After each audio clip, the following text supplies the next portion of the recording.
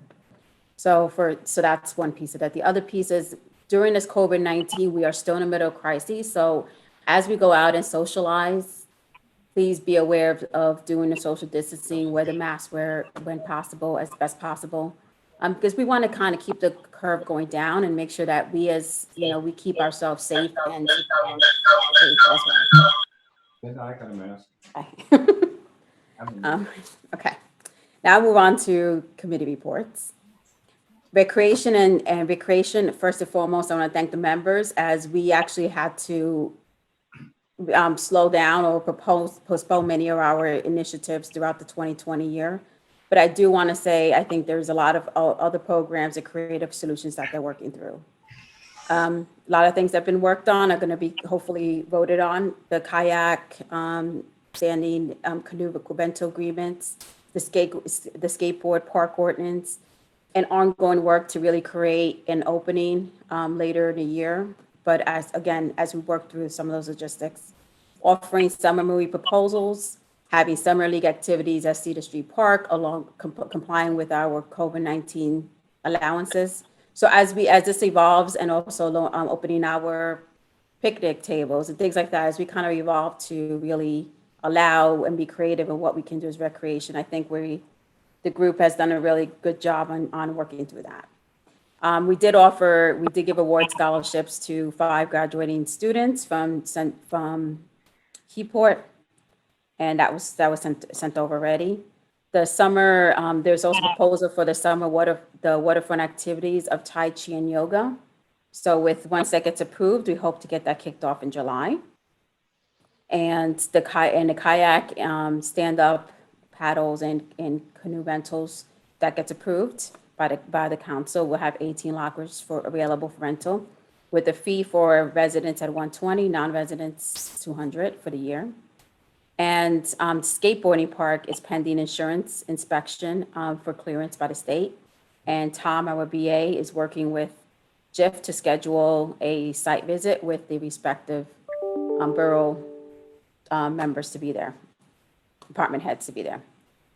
I do know our senior center, Councilman Cooper's not here, but our senior center has been having some really dynamic Zoom sessions, and it's been well received.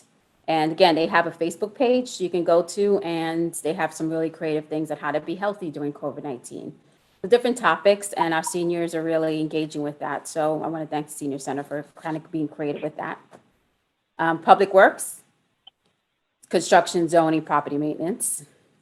I do want to also reinstate, we have a request for service link on our Keyport Online page. If there is an issue or concern out there that's not an emergency, when I say not emergency, everyone else contact the police department. But please use the link to report any issues or concerns that are not emergency. We really need to use this as a portal to track and record instances that are coming in. We all know that there's the social media out there, there's emails. This is a process. So again, it's http://keyportonline.com/311/request/add. There's a link on the Keyport Online page. Please use that to report any issues that are not emergencies. The New Jersey Department of, we actually, now I'm going to go into the report for the borough, but the biggest thing is we did get a report from our department regarding plumbing, construction certifications. I guess the biggest point I want to highlight here is that we've had vacant property registrations. We've only had 1, which is good. And overall, we paid to the borough $12,581. And smoke detectors, we had 29, which is very good because again, we want to have safe homes with smoke detector inspections. And we did have 13 transfer titles for for electrical. And for code enforcement, we had 29 instances, which produced $2,525 of fees. I want to thank the Department of Public Works for your quick responsiveness to garbage, water, park operations, or other appearance requests that come up ad hoc or scheduled. This includes opening up gazebos, putting up NPP-sponsored picnic tables at the waterfront mini park today, emptying the garbage during this COVID-19 challenging period. This includes the weekends and after-hour shifts. In addition, continue working to remedy water breaks and brown water complaints when reported. And again, as the mayor shared, we do have some issues with the water plant. It continues, and we're working diligently to get that repaired. Clean Communities. I want to thank Clean Communities team and staff to make sure that they've actually been very diligent on working on litter patrols. They've added garbage and big bellies throughout the waterfront business district areas, as well as what we call when we had, for example, the peaceful protest. They also added garbage bins there to help with reduce litter. Again, Keyport Borough, I have some exciting news with this because we did have a hold on grants due to COVID-19. The Keyport Borough will receive $14,077.60 for fiscal year 20 through the Clean Communities grant from the state. It is lower than last year due to less sales generated during this shutdown period. So the other thing too is the trash receptacles have been placed along high traffic areas to help reduce litter for visitors and for residents as they enjoy our town. The County Park Service is also reinstated their 555-gallon brown drum trash recycle at Broad Street and the Henry Hudson Trail. In conjunction, Keyport receptacles at Fulton, Church, Main, and Beers and Henry Hudson intersections have been put up as well. So we have a vast resources for everyone who's visiting our town, whether you're going through streets, trails, you have an option not to litter. The NPP grants, I think I will talk about the barrier. That's actually been a collaborative effort between the police department and also the NPP committee members, as well as Councilman Pacheco and myself. And the reason that that's actually put outside of the parking lot is because we have cases where the parking lot is not flooded. So if we don't want to default, and we also want to have an exit out for individuals to get out of the road as well. Again, when we do construction on our waterfront and where we have flooding issues, there will also have to be adjustments to that. So the key thing is we want to actually put it where the police department about 75% or 90% of the time puts it, right? Because again, we want to make sure we still have parking available. And if there's flooding excess exceeding that area, then the police department, working with DPW, whomever who's going to get called first, will go ahead and place cones and block that parking lot. So it's regarding the frequency of floodage, that decision was made for that. The other thing I was talked about was regarding the cost of the water plant. When you look at the long-term impacts of this, again, I don't have the comparison of what was budgeted versus what was actually spent at this time. But when you look at the long-term impacts of having our own water actually in town, we will be able to the long-term impact was to have this, that we can sell it to other municipalities, other towns. So the long-term impact, even though we're paying a little bit more now, will be effective a long-term. So I do understand there's been a lot of concerns with brown water. There's been some issues with also flushing hydrants as well while we're doing this. So just kind of bear patience with this, and please open up a service ticket when this happens. To officially document this so we can go ahead and track and escalate this as we need to.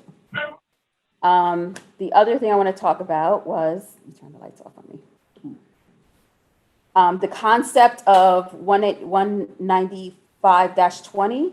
So the concept is actually outlined in the proposal. So the objective is to basically create a bike lane from the bus terminal that will go around all the way around up to basically do a loop around town. And the reason that we didn't exceed beyond the bus terminal was because, again, we don't want to the other parts that's another town adjacent to us at 35, that's Hazlitt. So we basically want to have like a little loop around town as a bike lane so that you can go to from the bus terminal all the way out and then travel around in a loop. Again, this is a grant that we're applying for. So once we get the grant, then we'll come up with a planning, an architect and information like that. The concept was to build a bike lane so that people can commute into the bus terminal and leave their bikes there and get to the bus terminal safely. And NPP grants, I do want to talk about some key factors on this. We've got some key initiatives that are being put out. So just for everyone's clarification, the tables that actually put out the picnic tables were purchased by the NPP grant. And yes, KBBC is working in partnership with that. And eventually the goal is to potentially purchase more, replace, kind of as NPP grant does more development and more projects get finished. We may shift out some of those tables and put them into Fireman's Park. So I do want to make sure that everyone's clear on where that donation to our, where that money came from. It came from the NPP grants, and that's where those picnic tables came from. And I do want to thank the NPP committee, the NPP coordinator for getting those tables out there, especially during this point that we needed actually picnic tables out there, and they look great. And there's actually a full 2-page report on what the NPP grant's doing. I do want to let you know that we actually are, as a object in the agenda, we have 2 items. We are working on getting the library roof repaired.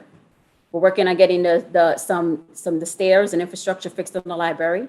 So this is about, give and take, about $50,000. That's going to be sponsored through the NPP grant. That's going to help the library. So we're working on all of these initiatives as we're going through to make sure that we map out in line with the ability. Now, Mr. Lane, you mentioned, why are we not going to other areas outside of other parts of the town that need better uplifting? We're only limited to the NPP map that we're allowed. So some of those are outside of the restricted areas. And that's something else that we could potentially work with other opportunities, KBBC, working with the borough. There's other opportunities, but at this point, the NPP grant can only work within its allowance of a map and what it's actually proposed as part of its development. And beautification of Keyport. And I think that's all I have. Oh wait, hold on. I also have for KBBC, again, the farmers market is happening every Thursday, so please go visit our farmers lot during every Thursday. As previously communicated, June events were placed on hold, like for example, the Music Thursdays due to COVID-19 restrictions, and updates on other events, whether they're occurring or not, will be shared through Facebook and/or visit keyport.org website. And again, as I mentioned, KBBC will work with NPP on programs to benefit Keyport, wherever that kind of could overlap. Our businesses that were closed, partially open, or with limited services due to COVID-19 executive orders, many are reviewing existing plans and working on plans on reopening or expanding services within the allowance. And as I personally always send these updates, whether they put on the borough page or the mayor's page, I share those on my Keyport Council page to make sure we give awareness to anyone out there in the public, whether you live in Keyport or outside of it. So again, as part of communication, we should all be doing this as best possible. So that's my report. Thank you.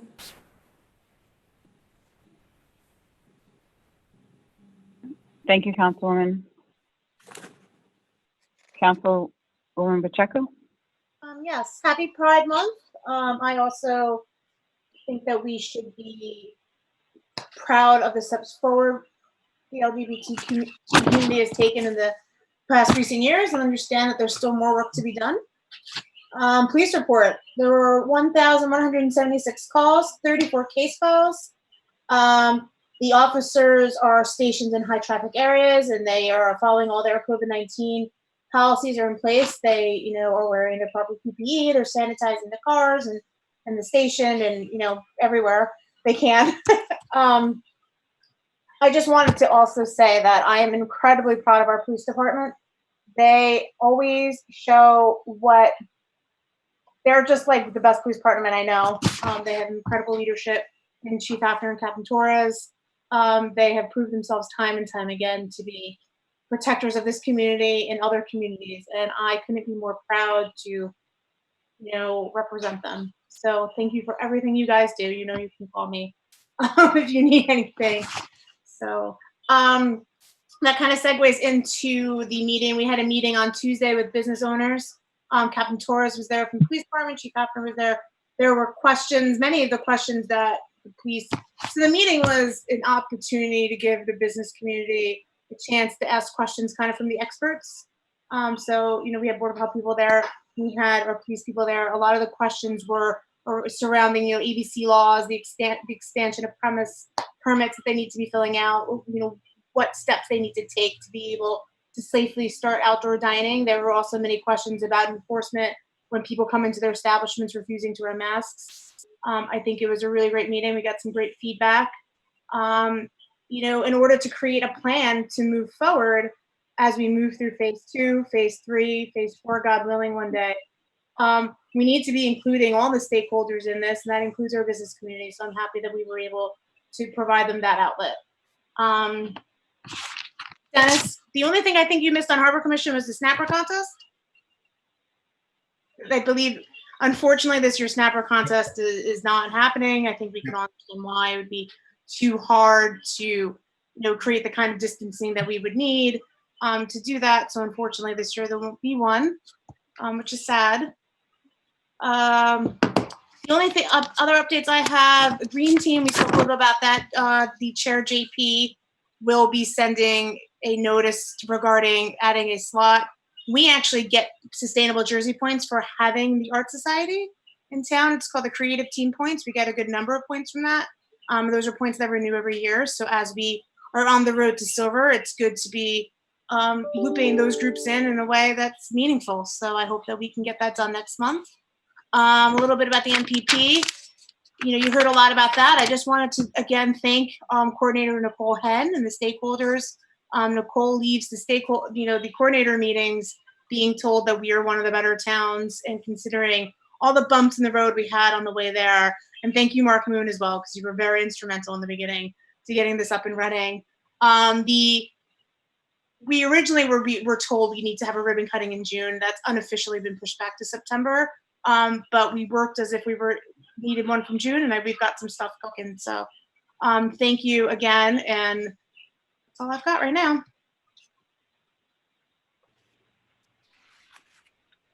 Councilwoman Pacheco, do you have any updates on anything from Municipal Alliance or anything we're doing virtual for any of the members of the community with that during this pandemic?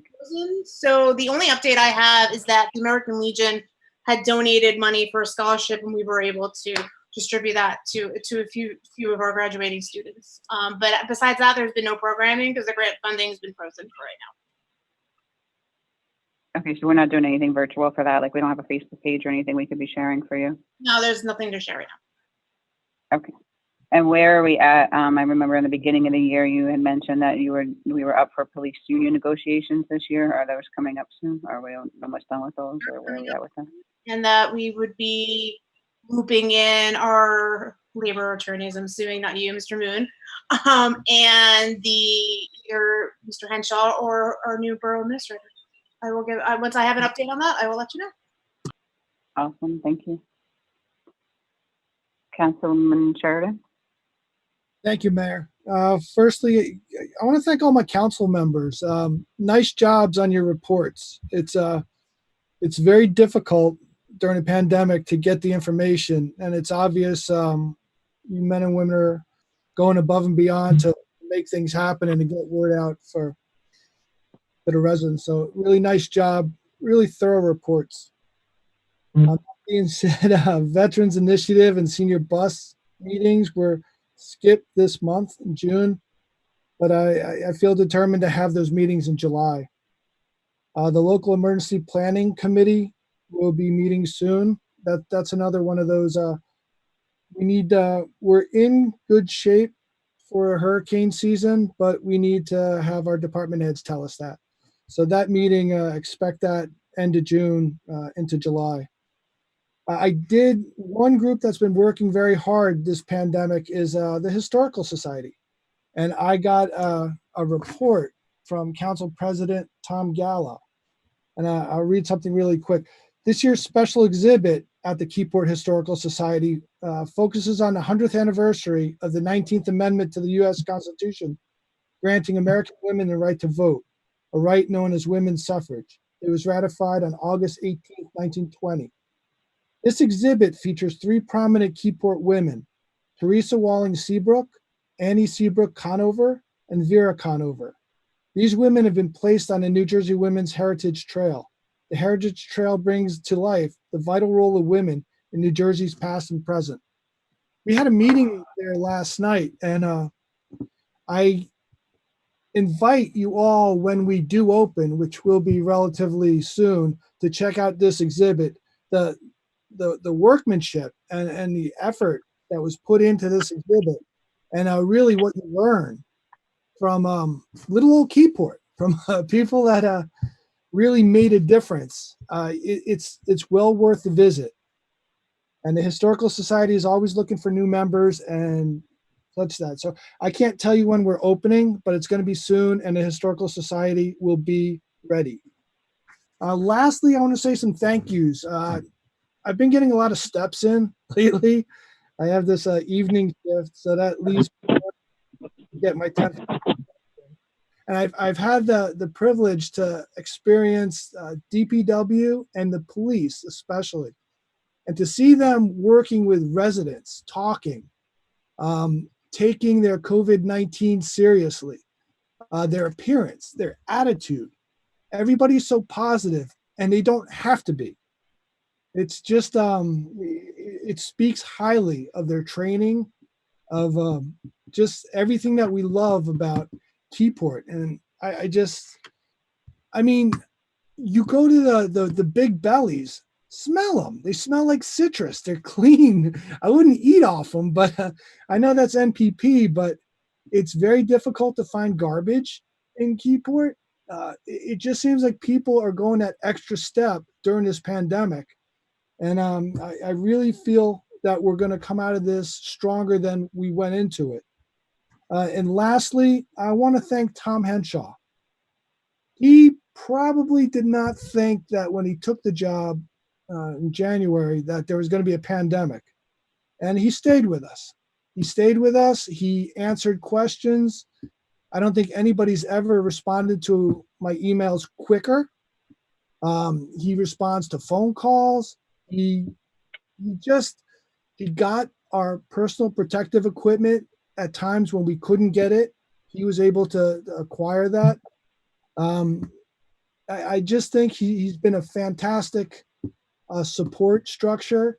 He's helped the mayor, and the mayor's been fantastic throughout this whole pandemic. I can't say enough good things about Tom Henshaw. It's going to be, if we do what we're going to do and vote in a new business administrator, I'm going to be sad to see Mr. Henshaw go. And that's what I'm going to leave it at. Thank you, Tom. Thank you very much. That's it, Mayor. Thank you, Councilman. I greatly appreciate it.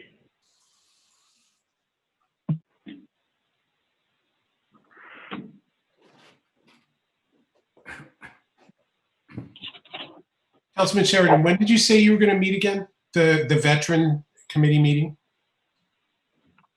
I want to have it, I think it's the first Monday in July or the second Monday. I'll put that out, but we're going to have it outside. The trouble with that group is they're more of an at-risk group. So we haven't been meeting in person, but I went to a meeting at Historical Society. We were able to distance ourselves 6 feet apart, and it was, you could hear, it was a good meeting. So I think we could do that in July. We'll find a place. I'll let you know, Mr. Fitopoulos. Thanks. I have an offline question for you about it. So yeah, thank you. Yep. And Councilman Sheridan, thank you for your report. And if you can maybe expedite at least a portion of that LEPC committee meeting, because I do have some concerns that we are in the midst of hurricane season. maybe you can loop Councilman Gooden as the emergency management coordinator liaison. But I've been asking since April that we come up with some kind of shelter plan because our current shelter plans would not meet COVID standards. So Yes, you have, and I apologize for that. that's okay. If we can make sure that we at least have a revised shelter plan option. God forbid we had to do something if a hurricane were to hit or any other emergency that we needed to do shelter.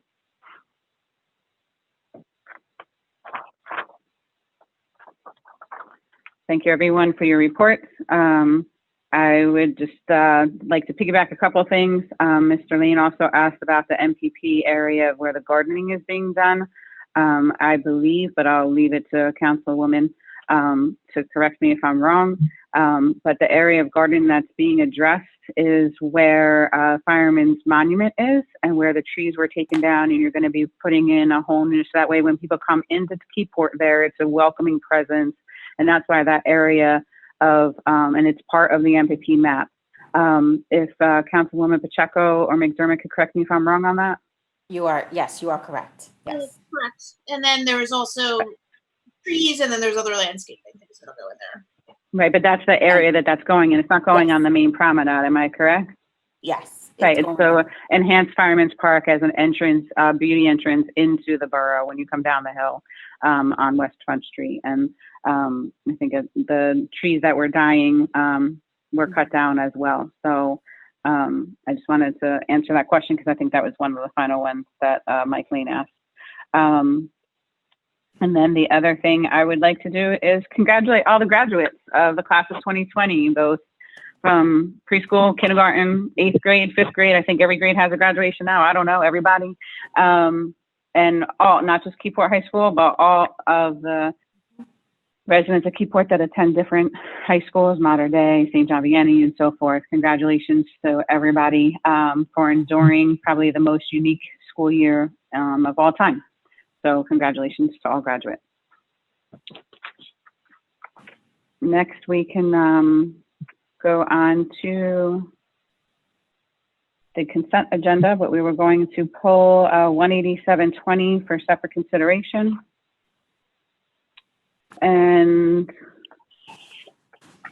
there's additional communications when we get to that, but other than that, 190 council members, just want to point out that 19720, let me backtrack. 195, 196, 197, and 198.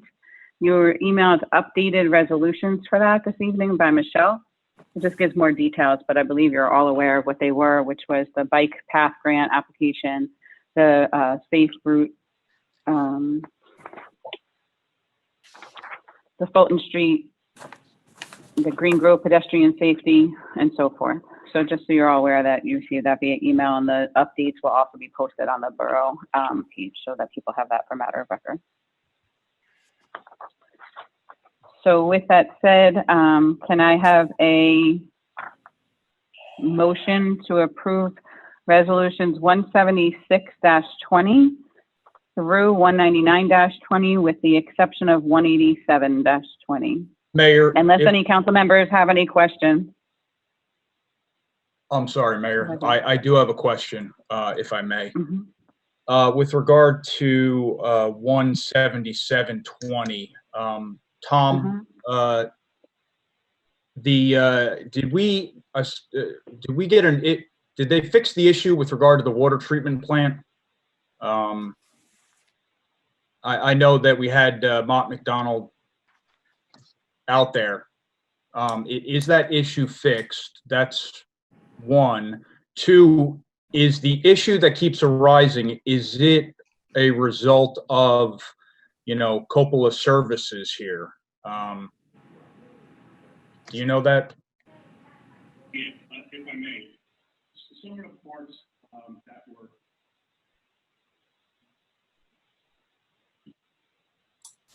Tom, I can't hear you. I can't hear anything. Yeah, I can't hear anything.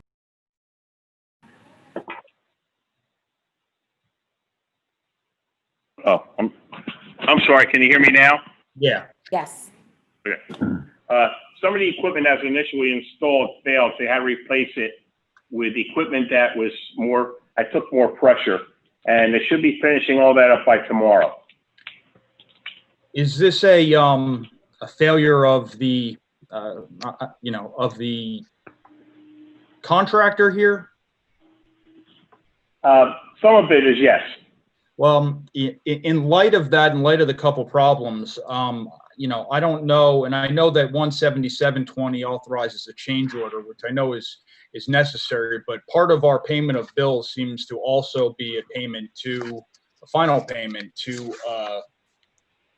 Coppola, which in light of the issue which I just seems to have arisen, I think we should maybe pull that from our payment of bills.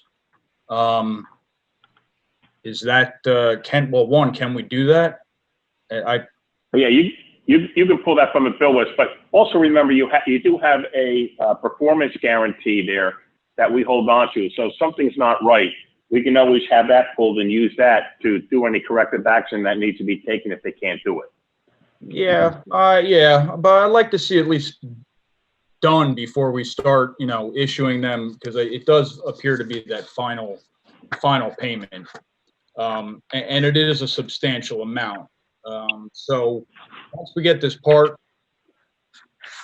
installed and everything gets up and we can actually do some switchovers, I don't see any reason why we can't revisit that. Again, the question becomes some kind of, whether or not there's a legal issue, I leave to Mark. But that would be one.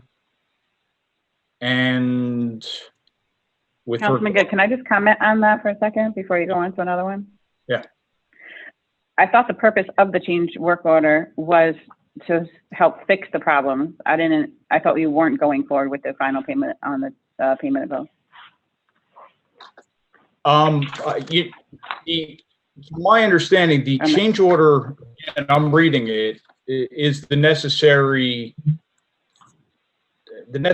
changes that, I guess, as it was built. But my printout of the bills still shows. So that I agree with you then that should be pulled from the payment of bills. Unless Okay. Mr. Moon says we can't. Yeah, no, I think that as far as pulling it from the payment of bills, that can be done. So there is the authorizing the change order is different than authorizing payment of the bills. So those are two things. Yeah, So- that's, as I was talking out loud, I that's what I meant. I don't have any issue with the change order. That's necessary, but it tied into the So fact for that- 17620, you're saying, okay. Yeah, I think, sorry, they were all wrapped up. And of course, if Mr. Henshaw said they got it all fixed, then that would be different. But since we're still working on it, I guess from the payment of bills, if we can pull the payment to Coppola until we get a up and running, I think that would be appropriate. Okay. And Councilman, Sorry, I if just we wanted wanna- to clarify that before you. Yeah, Councilman, if you want to have additional discussions regarding that contract, I would say that, one, we shouldn't really do that in public meeting. We can have an executive session, or we can do it offline. We can have discussions about how to address that contract if need be. I'm sorry, Mark, you were fading out there. Do you Oh. say executive session about pulling Well, the bills? No. I'm saying if we want to go into more detail, a more detailed discussion regarding how we want to proceed with that contract, other than. Oh, no, there's an issue. I think that it would be incumbent upon us to pull that from pull it from the payment of bills until it's rectified. Nothing more, nothing less, I guess. Okay. Mayor, That's the issue.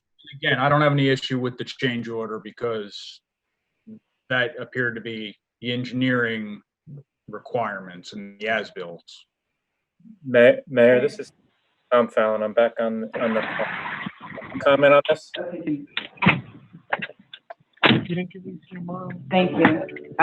Mr. Good, Councilman Good, you had another question, I think? Yeah, this also is for Tom. I guess if this is your last meeting, you get all the questions here. 18120, Pereira Masonry, is it required for them to be a public works contractor, registered public works contractor? And do we know if they are? Well, as long as they're licensed and certified, you know, and have insurance, I don't see the issue. Is that what you meant? No, I mean, it's more along the checking all the This is part boxes of to the- say that. This is part of the MPP grant. Right, Councilman, I will say this also, based on the price of the contract, because it's far below a lot of the thresholds under state contracting laws, there's a lot more leeway as far as awarding a contract at that price level. Okay, so there's not going to be an issue. No. Thank you, guys. Okay. That's all I had, Mayor. Thank you for the opportunity. No problem. Tom Fallon, I'm not sure if you heard the discussion, but we're going to pull the final payment on the payment of bills for the water treatment plant until we're able to have a more consistent water processing plant. Yeah, I did hear that. Thank you. I guess my only concern there would be that under the law, we have 30 days to pay the contractor, and this has been signed off to by the contractor and the engineer. So I would just ask our attorney if we're okay with this. I don't think we have an issue legally. However, the step of not paying the bills may lead to additional action we may just take, which I don't think is appropriate to sort of decide at this moment. So for the time being, if we need to revisit it on an emergency basis, we can do that. But I don't see an issue with pulling the bill at this point. Okay. Yeah. Okay, thank you. Thank you. Any other members of council have anything on the consent agenda? Okay, so just to summarize, is my understanding, if whoever wants to make a motion, I believe that the summary is, it would be to approve 176.20 through 199.20 with an amendment to 176 to remove the payment up to the water treatment plant and to hold out 187.20 for a separate vote. I would need a motion and a second and a vote on those. I'll make that motion. I'll make the motion. Second. Michelle, if you could please do a roll call. Councilmember Fotopoulos, Yes. Councilmember Good, Yes. Councilmember McDermott, Yes. Councilmember Pacheco, Yes. and Councilmember Sheridan. Yes.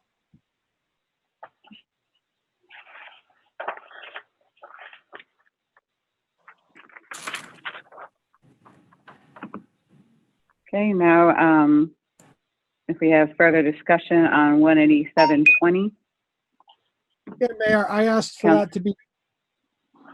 Sorry. Okay. I asked for that to be pulled. I read it. I know Mr. Fotopoulos spoke about this before. No, that's not what I spoke about, but go ahead. Okay. This is, I spoke about closing parking spots, not the streets, but we did discuss closing the street. And I think just to preempt you guys, I'm going to make a motion to table this. Okay, I was just, I spoke with Mr. Straub of KBBC, and we like it, but not to the level that it is right now. Maybe if we could do it on a Sunday, because there's a lot less traffic there. Because the way it is written now, it's introducing it on Thursday, Friday, Saturday. Those are big nights in Keyport, as Keyport goes. And that's a big stress on our police department. That's a stress on the noise level. There's a lot of things here.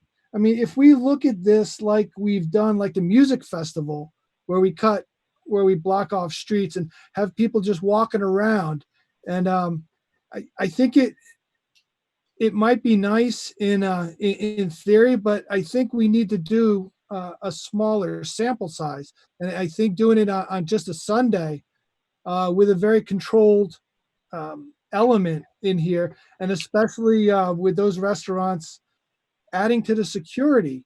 So we make sure everything is controlled like we do for our festivals and such. I think that's a smarter way of going into this other than just say, close off streets, have at it. You know, You know what?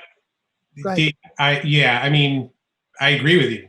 The original proposal was to close off parking spaces, and I think we can do that with the sidewalk cafe resolutions that we just approved. And for the moment, after some discussion with, if it's okay, if I speak to this, Councilman Good and Councilwoman Pacheco, we did have a discussion with Chief After and with Captain Torres today. It was informative. They expressed their concerns, and I would actually say that even doing it right now on Sundays is gonna put too much stress on the police department, given the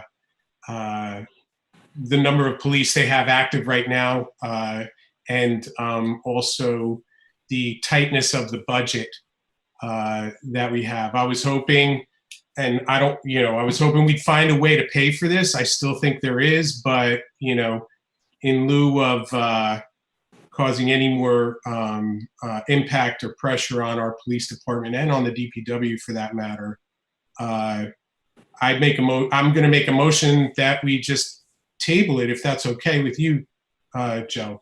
Yeah, Maybe if you agree, you can second it. Yeah, I'll second it. Thank you. I can just add quickly to that.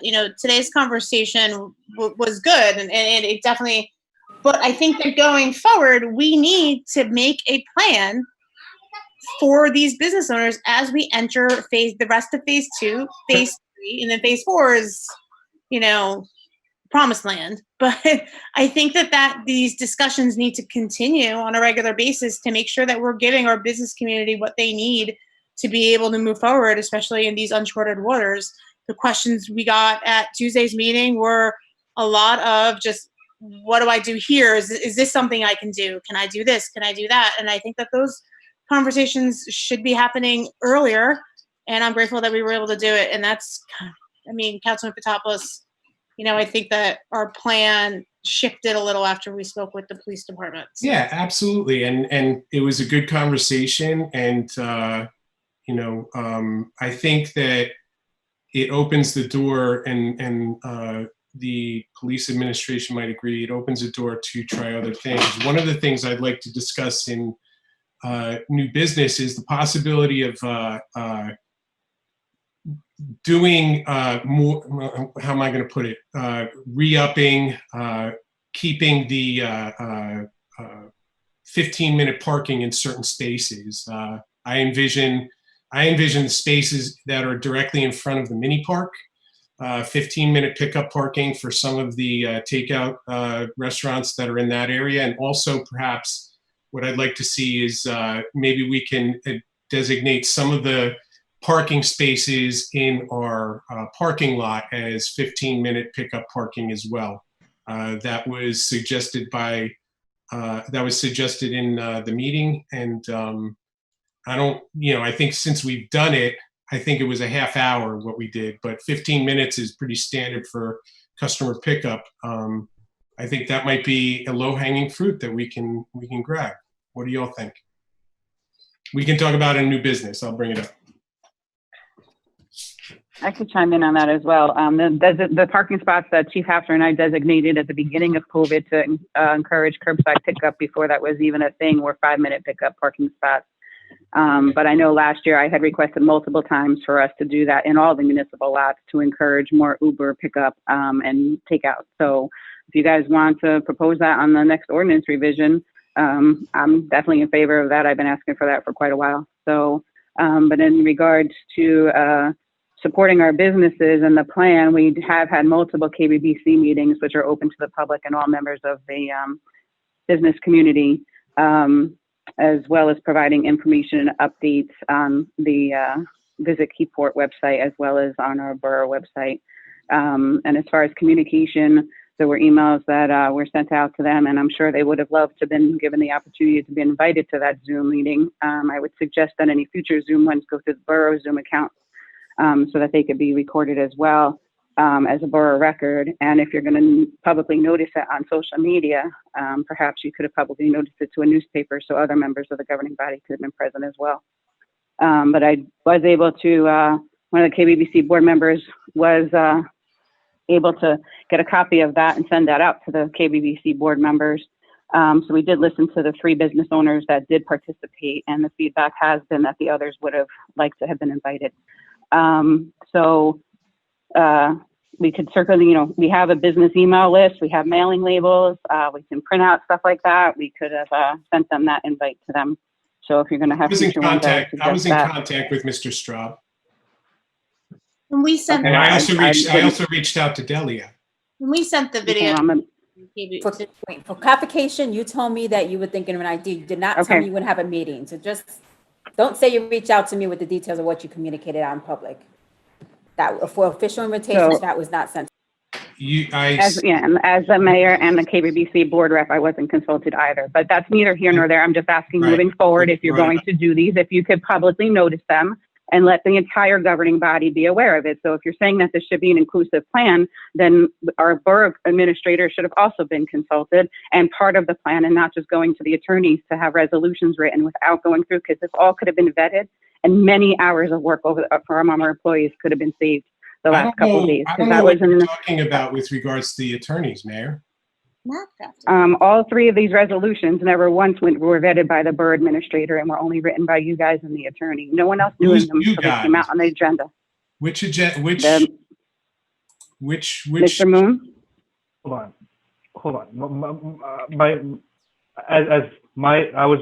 The request was made for me to prepare resolutions for members of the council.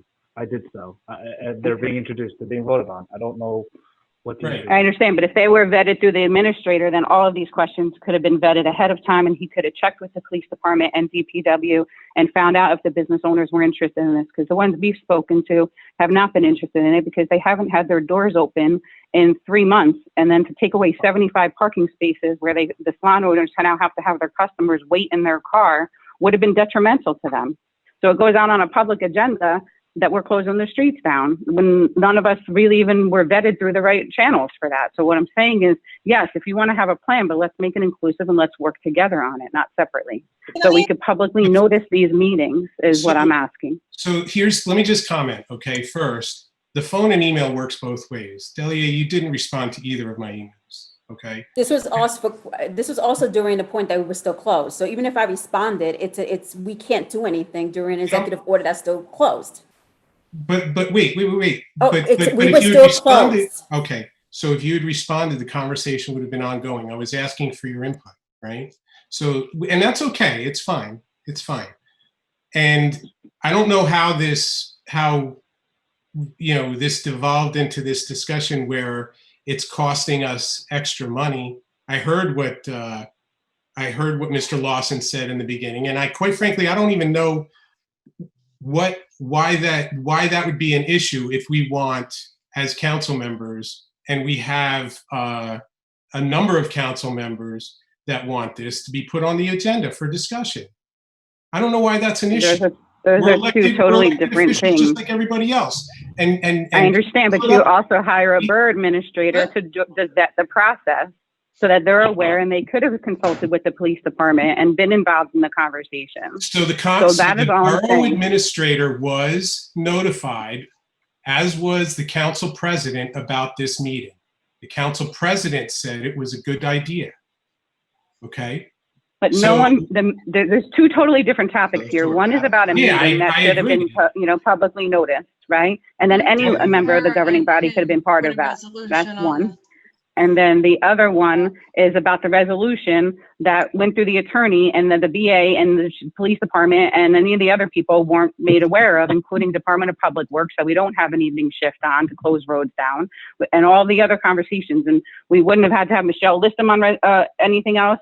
And then everyone upstairs than trying to scramble to figure out where this is coming from, and then we don't have the answers. So I'm saying is that if we could just follow a better process when we're going to have a goal, that's all. What would stop you from calling and in one of us regard, and asking? we got the phone calls on Thursday when this draft went out. So, and then that's when we deferred it to That's Tom almost a Henshaw, week and he didn't know anything about it. What?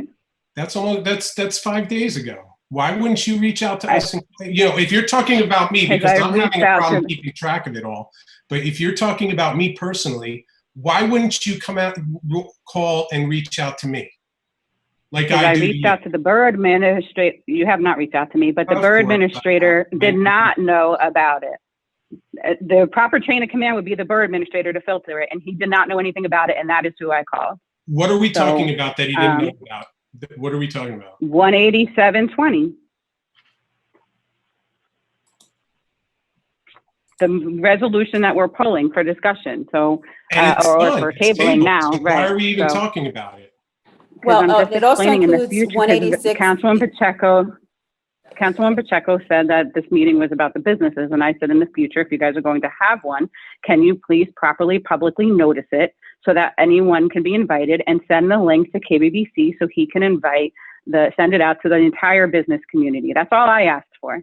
And then when resolutions are getting done, if you can vet them through the business administrator. Can I ask a question? So that, and as regards to the comment you also made about what Mr. Lawson was talking about, he was talking about at the last council meeting when you guys requested, specifically Mr. Good, requested that he wants to be part of the decisions moving forward, and that your exact words were that you're the policymakers of the borough. So that he wanted to be informed and to decide when the parking lots were going to be reopened. So we did adhere to what your requests were, and we did have to do emergency votes for those 2 items. Right. I had requested last Mayor, Monday. hold on. I I had didn't do requested. any- Hold on. You cannot, I asked just simply to be informed when we're making these decisions. That's it. Don't try to put words into my mouth about demanding a vote on anything. I said that the council is entitled to know what's going on. I did not demand that we vote on every single thing. You could even go back and check at the email that you referenced last council meeting. All it says is that council, to the extent you are able to, or that somebody is able to, should notify the borough council as a whole if decisions are going to be made. That's it. Whether or not we can chime in. So don't try to twist what I said in terms of making it say we have to have a vote on everything, because that didn't it. There's a distinct difference between being informed of what's going on and demanding a vote on every single thing. I disagree on how that actually went down, but we could defer to the minutes of the record on that. But at the same point, for a point of clarification, I did send the attorney an email asking if we had to do these items by vote. I did not hear back from him. I waited a couple of days, and then I had to make a decision, because if we did need to have your vote, I called for an emergency meeting last Monday, which did not happen either. So I definitely think there has to be a better streamlined process of, who's delegating the work. What? Go ahead. I will say this. Part of the problem was the way that the executive orders were issued. It authorized us to do certain things. It didn't compel us. So that there was still municipal action that needed to take place. And so the resolutions were prepared in order for the borough to ultimately act or not act. The use of email emergency vote was because the executive orders came out fairly quickly. They went into effect on Monday. Based on my discussions, it seemed like a more fair to have the decisions made before the orders were effective, in order to sort of give more guidance to the public. I think the process, I think the process in those instances worked. I mean, I think the executive orders came out before they went into effect.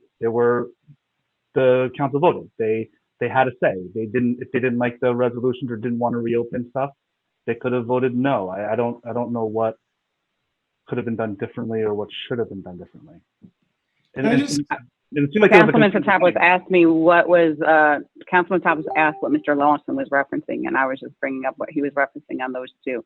In regards didn't know what he was to talking the, about. I didn't What? understand. I didn't understand what he was talking about because, I was but that's clarifying. okay. Let me, so, And then, just for the record, on the third resolution that got emailed by vote, I did not ask for that. So I would have had that, since we were relaxing zoning ordinances, I believe that should have been in the special meeting that I had requested on Monday for Thursday night. And if we were moving forward, that should have been something that the public had to say in. But either way, neither here nor there. I would think, support a special meeting.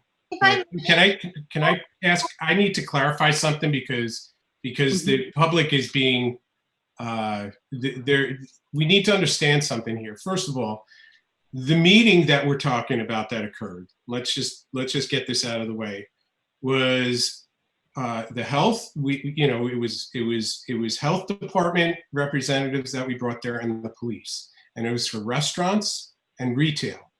Okay, it wasn't for service businesses. It wasn't for the hair salons. It wasn't for all the businesses. It was just for the businesses that were opening on the 15th. Okay, and that we did on the 9th. And the reason for that was because the guidance, the health guidance came out, right? To my knowledge, there is no health guidance right now for the other businesses like Stress Free Body, the hair salons and stuff like that. absolutely, there is. It was all released last weekend. When did it came out today, Delia? It came out at It came out 8:30 last- on Sunday morning. Yes, it did. Sunday And there morning, was an- okay, there was so an additional is information it- came out today. Is it health, was it on the health department website or was it the? There was an executive order, an executive director, and an administrative order. I posted all three of them. Okay, so then should we have a meeting for that? That's the question. If I may, can I ask? Sure. One of the reasons why I actually feel that having a meeting with the retail businesses and the restaurant owners regarding a June 15th opening of outdoor dining and outdoor retail is actually too late. And one of the reasons why I felt compelled to try to put this meeting together was because we were getting questions from going to get coffee at Espresso Joe's. You know, like we were getting questions from people. Is there a plan going forward that the KBBC will be reaching out to the business community and doing that work? Right. Those are excellent points, Councilwoman Pacheco, and I just want to point out that no one is saying that you shouldn't have had a meeting. I'm just requesting that if you have any future ones, if you could publicly notice them so that they go to the newspaper and then other people, when they do find out about them from the governing body, can participate so we don't make a quorum. And then if you could send the link of any other meetings that you're going to have via Zoom, use a borough account and give it to KBBC and they can just shoot an email out. And then that way there's other means of communication to advertise that meeting. That's my request. Why would it, so I think we should take this one offline because the philosophy of having it as a public meeting is going to muck it up. This was an hour-long meeting. It's not that we want to keep things from the public. I'm all about informing the public, but it's really hyper-focused on the needs of the businesses in town. Okay, and that's the goal, is to get the questions. Listen, I get your point, but if you want other governing body members to be involved, then you have to open publicly notice it. I did want other governing bodies to be other governing. But we would have quorum. It would be then we'll have, you can't have us there. Hold on, if you don't have Councilwoman a quorum. Pacheco is trying to speak. Hold on one second. Mayor, I think that that's actually the role. Like, it's correct. I'm not the liaison on the KBBC. I'm the liaison to the police and the harbor and the green team and a bunch of things that I really love to do.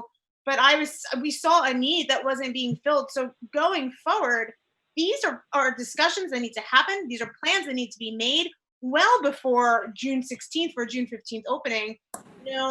Other boroughs, Red Bank, Asbury Park, maybe not the best example, have had these meetings weeks ago. I sat in on the Red Bank meeting. And I think that just going forward, we need to have a plan. There needs to be a plan. So when we're asked what this plan is, we can actually communicate that. Right now, there isn't a plan. There wasn't a plan for June 15th, at least that I know of. And maybe that's because I wasn't informed. I don't know. But that's the problem, is that I feel like we're not servicing our business owners, who frankly, a lot of people live in town. So there are constituents. Like, I think that this came from a need, and a need that needs to be filled in a in a more time appropriate way, in a more comprehensive way.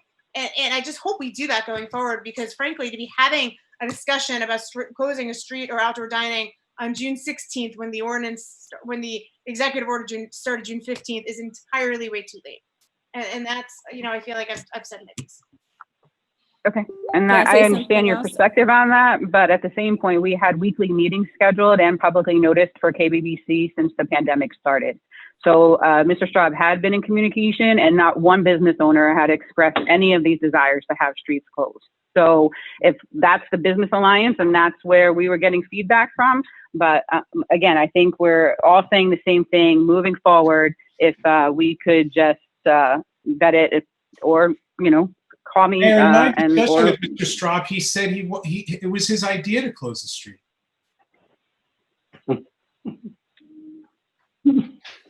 I'll defer. You know what? Why don't we better represent this? And since he's on the call, why don't we ask him? Yeah, sure.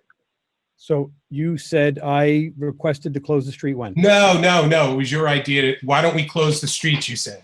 Yeah, that's all. I said, why don't we close the streets for what? For business, but it was going to be from Maine to Broad. For what part? I mean, for what time frame? What are you talking about? Thursday, Friday, on the Saturday? weekend. You said let's test it out. You said one day on the weekend. No. I said I had nothing to do with Thursday, Friday, Saturday. First Right. of all, Councilmember Pacheco, there is an organization that represents businesses in Keyport. It's not part of the borough. It's the KBBC. Yep. But Councilmember Fotopoulos, I did mention in one of our discussions a number of weeks ago, and by the way, for the record, I was not invited to the meeting we're speaking about, but we did discuss, and I said possibly we could consider opening a pedestrian plaza or a Sunday stroll on a Sunday when there's not a lot of commercial traffic. There aren't a lot of deliveries from Federal Express and UPS, and that might be a kind of pedestrian plaza thing. But I didn't know about the Thursday, Friday, Saturday, 5 to midnight until I saw the resolution Friday night. That I understand. Okay, so I believe the consensus is we're tabling this. Am I correct? Yeah. All right. Moving right along. What page are we on now? I would like to go back to the beginning of the agenda since Tom Fallon is on at this point, unless any members of the governing body disagree with going back to the public portion of the adoption of the budget items. A lot of people. Okay. Thank you. So, Mr. Fallon, are you still available? Yeah, I'm still awake, believe it or not. Yep. Yeah, that's awesome. That's great. So I would like a motion to open it back up to the public for ordinance 3-20, the COLA rate ordinance, ordinance to exceed the municipal budget appropriation limits, the established cap bank and JSA. Mr. Graham had asked a question right before we had the tech issues. So I would like a motion to open that back up to the public in case anyone else had any questions. I have a motion. Do I have a second? Second. All in favor? Aye. Aye. So anyone else in the public have anything to question on ordinance 3-20 COLA rate ordinance? Mike Lane, ordinance 3-20 states that the council finds it advisable and necessary to increase the CY 2020 budget up to 3.5%. What is the necessity that is being funded, or what would be dropped if we didn't increase it above the 2.5% level? Mr. Fallon? Sure, I can answer that. Everything within the budget appropriation caps are for the operations of the borough. Majority of those are contractual benefits, salaries, payment of sanitation, garbage tipping fees, all those types of items. So if you were to remove the extra percent, which is $77,000, you would have to look at those items that are within the budget appropriation cap and either eliminate positions, reduce maybe garbage pickups, just something to get us under that threshold. So I cannot point to one item for sure. So this is a general statement, not specific. That is correct.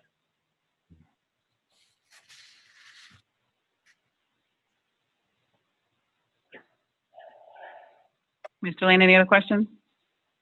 Not on that ordinance. Thank you. Any other members of the public? Michelle, would you be able to unmute the public so that they can ask if they have a question? Members of the public, if you'd like to ask a question, please hit your mute button. Can I have a motion to close to the public? Everybody out of there. Can I please have a motion to close to the public?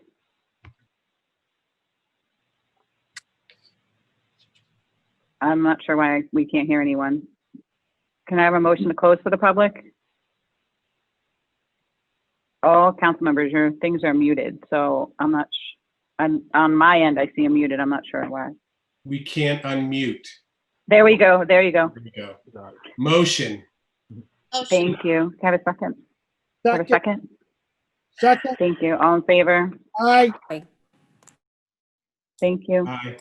Can I have a motion to adopt ordinance 3-20 COLA rate ordinance, please? Motion.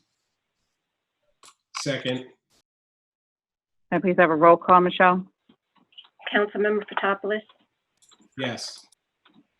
Councilmember Good, Yes. Councilmember McDermott, Yes. Councilmember Pacheco, Yes.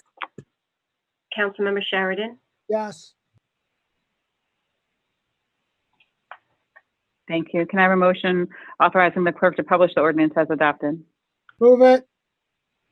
Second. Second. All in favor? Aye. Aye. Thank you. Any noes or abstain? Next, we have resolution R-173-20, resolution to read 2020 municipal budget by title. Do I have a motion? Motion. Second. Roll call, please. Councilmember Fotopoulos, Yes. Councilmember Good, Yes. Councilmember McDermott, Yes. Councilmember Pacheco, Yes. and Councilmember Sheridan. Yes. Thank you. Thank you. Next, move on to the public hearing and adoption of the 2020 municipal budget. Municipal budget of the Borough of Keyport, County of Monmouth for the year 2020. Meeting is open to the public for comments or questions on the 2020 budget. Can I please have a motion to open to the public? Motion. Second. Can I have a second? All in favor? Aye. Aye. Aye. Any members of the public? Thank you. Any members of the public wish to speak on the 2020 municipal budget?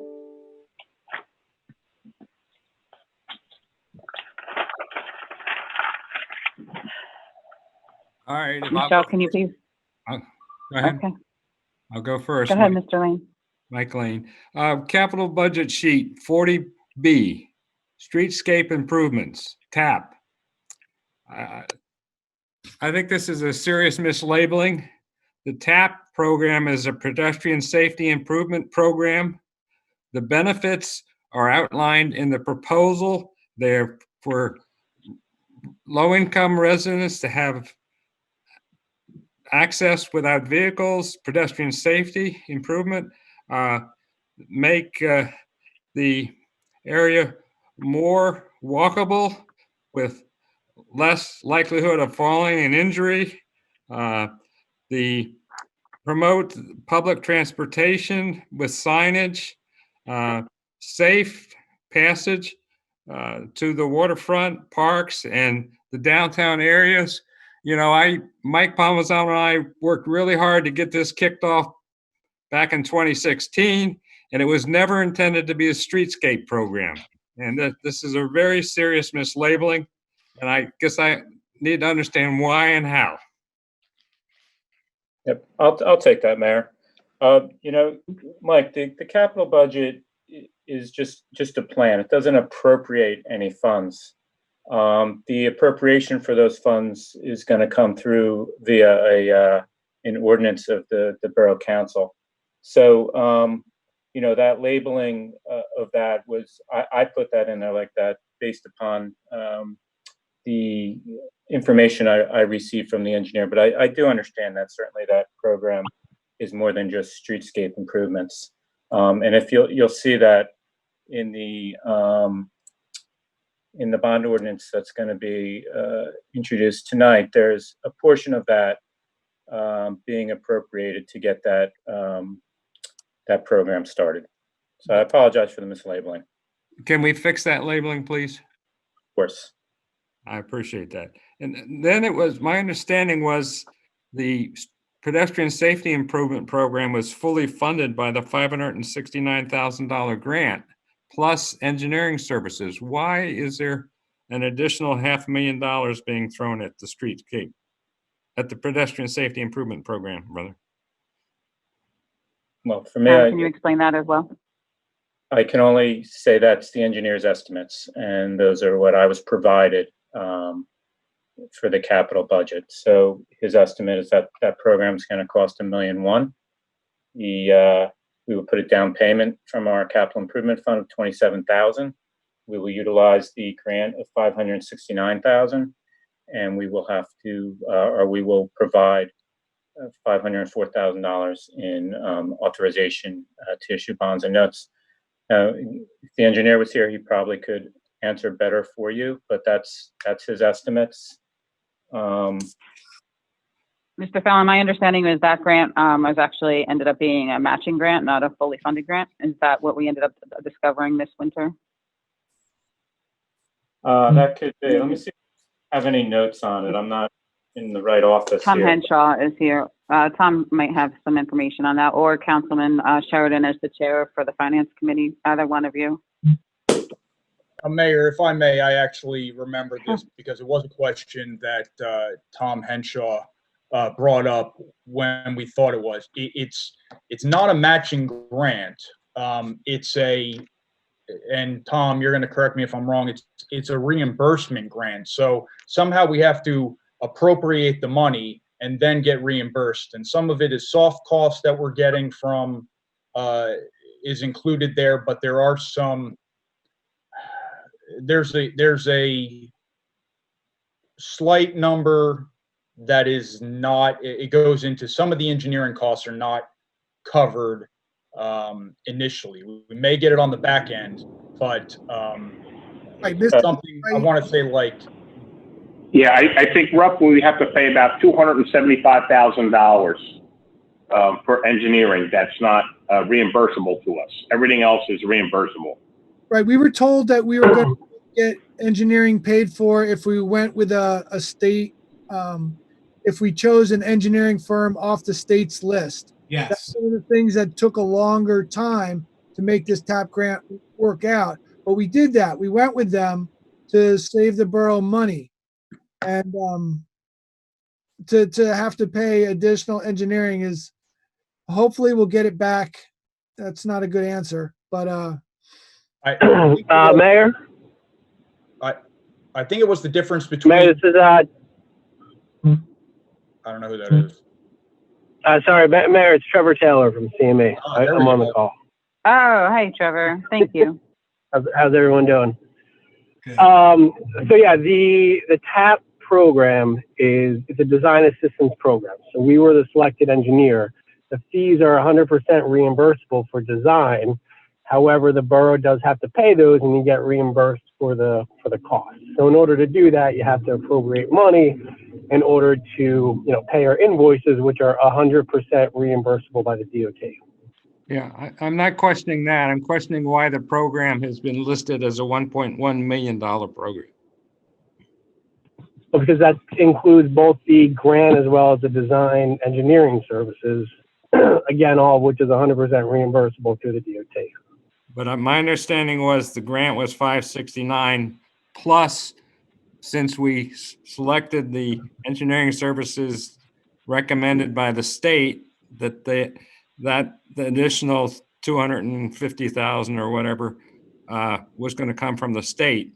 So I don't see how it adds up to 1.1 million. Well, there's also inspection services. I mean, the initial design is just for the preliminary design services. There's also going to be the final design services, which are reimbursed to the DOT, and then the inspection services, which potentially will be reimbursed to the DOT if approved at a later date. Trevor, this is Tom Fallon. Can you clarify something for me on this? The grant amount is 9,000. Are we going to get additional grant for engineering services, or does that include engineering and construction? Engineering is totally separate from the 569,000. So the engineering fees are through the design assistance program, which is in addition to what was allocated for the grant, which was a 569,000. Okay, so I believe what Mr. Lane is saying then is correct then. But in the capital budget, which again doesn't appropriate any money, so it doesn't really affect the budget per se. We have listed in there that it's a $1.1 million project. Trevor, does that $1 million include all of your engineering, the design and the construction engineering? Yes, that's where that budget came from. Okay, so right, so I would have to add to the 569,000 anything we're going to get from the design as well, back from the design.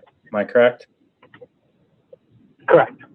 Okay, so the 569 really should be like 710,000, right? Because about 142,000 is your preliminary design costs. Is that correct? That's correct. Okay. Yep. So I should add that to the 569, right? To come up to about Yes. a 711, and then that would reduce the debt authorized by the 142,000. Yeah. So we can correct that. Again, it would never have happened that way, Mike, because again, this capital budget doesn't put any funds in place, doesn't authorize anything. It's really just a plan. But I can understand why that would have been confusing to you, and obviously, thank you for bringing it to our attention, because it now helped me clear it up with the engineer as well. All right, now, going further, the general revenue miscellaneous revenue sheet 9 does not list the TAP pedestrian safety improvement program. Should it be listed just like the NPP or all the other programs? No, because that is going to be done through an ordinance. It's actually, the preliminary design is being appropriated for tonight in a bond ordinance that's going to be introduced later on in the meeting, and it appropriates $141,498 for the preliminary design. It doesn't authorize any debt, and anticipates the grant covering that $141,498. So that's the way that will be appropriated, because it's a capital project. I like to appropriate those things through the capital fund. All right, so the bond ordinance is not going to be for 1.1 million. No, it is not. It's just for the preliminary design tonight. Okay. Additional input. The 2020 budget has a year-over-year increase of 9.29% in the tax levy for the municipal purposes. In this year of the COVID-19 pandemic stress, what necessitates this tremendous increase 4.5 times greater than the increases in the past 3 years, which were all 2% or less? I guess I'll address that. As you know, you've obviously been heavily involved in the borough for a long time, and that the borough has done a very good job in managing our increases and stabilizing municipal taxes over the years. Actually, over the last 10 years, including this increase, we've averaged just a little bit over 2% per annum. So I think that we've been pretty good, stewards of public funds. we did run into some issues this year. This was a very difficult budget year. We had some additional expenditures related to COVID. Hopefully, we'll be getting reimbursed for them. We additionally had some contractual obligations that increased the budget. There's about 7 or 8 items that total almost $500,000. We had an increase in our trash hauling bid this year. Only half of it was provided for in the previous year because it runs on a July 1st agreement. So only half of it was included in 19. We had to take account for the increase in the other half year. So our garbage costs for removal went from $260,000 to $310,000. That's fully contractual. Our contract for salaries with the police, with a younger force, we have more police officers on steps, and there was some promotions made at the latter part of 2019. So those items increased police salary and wages by about $178,000 for the year. We had some policy decisions made with respect to a new administrator and how that had to be worked into the budget with a contract with a company to provide for a search and also for a temporary administrator, and those items added to the cost of this year's budget. We did have a increase in our streets and roads salary and wages. We had increase in personnel over from last year. Nobody currently this year, but that had to be figured into that budget. We had a match for NPP, which was $25,000, which wasn't in the previous year's budget. So, those total costs are about $451,000. They're mainly contractual. Our levies going up $588,000. So that comprises a considerable amount of it. Our tax rate is going from 85 cents to about 87 cents, about 2.84% increase in the tax rate, obviously because of the increase in the assessed values. It brings us back to about the same tax rate that we had, municipal tax rate that we had in 2017. And obviously that's because of increase in rateables as well. Thank you. Yeah, Tom, your input is, I think, what should have been put on the table up front so people understand what's going on. When I looked at the numbers, a couple of things I don't understand. Why did we have a 31% increase in the telephone and telecom budget? We've rolled over the telephone telecom service about 3 times since Gallo's been here. Was here. Yeah, a lot of that is just with technology. So it's not just telephone, obviously. Let me take a quick gander. Unfortunately, I'm off-site and not in my office there. It's not a huge number, but when I was in management, you looked at anything that was, for example, over 5% increase year over year, when you had a 5% target. Understood. Yeah, I agree. We kind of try to start from zero here and justify things. But as far as the telephone goes, without the detail in front of me, Mike, I probably going to find it hard to answer that. We had a 27% increase in dispatch 911. Was that due to the fact that 911 dispatch was only in place half of last year, or is that? Yes, that is exactly right. Last year it was prorated because I think we started in April of 2019, and for 2020 it's in place for obviously the entire year. Yeah.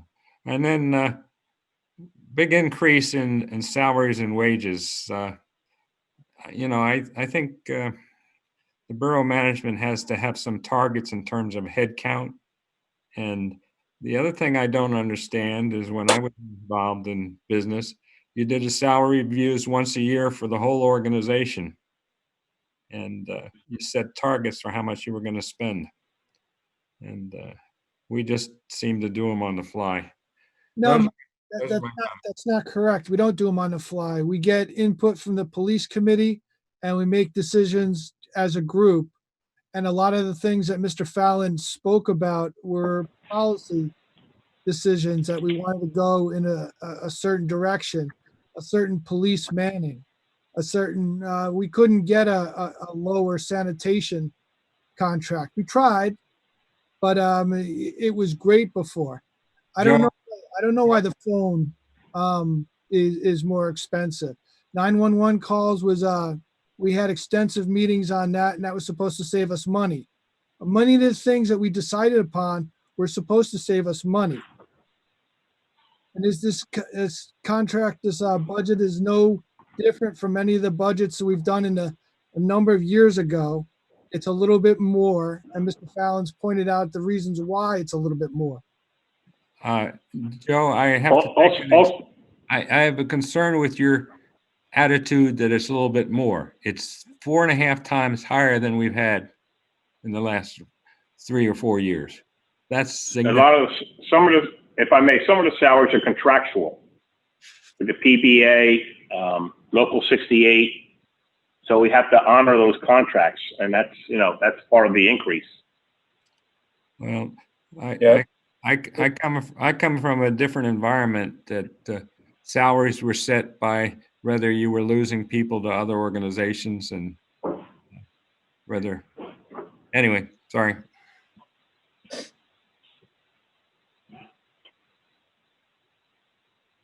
That's all. Anyone else from the public have? That's all the comments I had on the budget. Thanks, Mr. Lane. Anyone else from the public? Captain Torres? Hi, can everyone hear me? Yes. Yes. Okay. Yes. I don't know if, I hope this is the right time. I just want to say something quickly to all of you guys. I want to say Is this about the budget? Oh, I'm sorry. Is it about the budget? That's okay. That's okay. It's only, we're in the middle of a budget hearing, so just hold on 1 second. Okay, before we end, Sorry. can I please say something? It's just Absolutely. like an overall comment. Absolutely. No problem. Anyone else have a comment about the budget or a question? Michelle, does everyone have the ability to unmute themselves right now if they had a question? Yes, they do. Great, thanks so much. Anyone else from the public have a question regarding the 2020 budget? Okay, please have a motion to close to the public. Motion to close.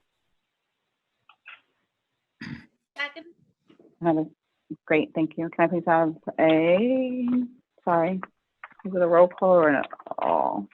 Oh, no. I'm not on that right part of it. All in favor? Aye. Any abstain? I don't think you would. Okay, so next we have the resolution R-174-20 for the self-examination of the budget. I need a motion to approve the budget. No, for the self-examination, which we just did. So I need a motion for that. Motion. Motion. Second. Can I have a roll call, please? Councilmember Fotopoulos, Yes. Councilmember Good. Councilmember Good, Yes. Councilmember McDermott, Yes. Councilmember Pacheco, Yes. and Councilmember Sheridan. Yes. Thank you. I have a resolution R-175-20 adopting the 2020 municipal budget. Can I please have a motion? Motion. Or a second? Second. Have a roll call, please. Councilmember Fotopoulos, Yes. Councilmember Good, Yes. Councilmember McDermott, Yes. Councilmember Pacheco, Yes. and Councilmember Sheridan. Yes. Thank you. Thank you, everyone that put their effort and time into working on the municipal budget. There is another point of order before we go forward. When I turned that page over earlier, when we postponed putting the budget. So for the tech issues, just for matter of record, I did have a note here that ended up getting turned over, and I apologize. And this was regarding R190-20. It's not going to change the vote per se, but because we had an extreme delay in our attorney representing that situation, I did not have it typed up in time when the packets went out. But I would like to take a moment to thank our interim borough administrator, Tom Henshaw, for his assistance with several outstanding projects, as well as all of your efforts through COVID-19. By the way, a recommendation from the agency the members of council selected to hire back in January to conduct a search for a qualified business administrator, and by recommendation of the members of council, I do hereby recommend the appointment of Joseph J. Delaney as the borough administrator to take effect July 2nd, 2020. So that actual reading of that was not in your packet, but he is on the meeting right now. So I just want to say officially thank you to Tom and an official welcome to Jay.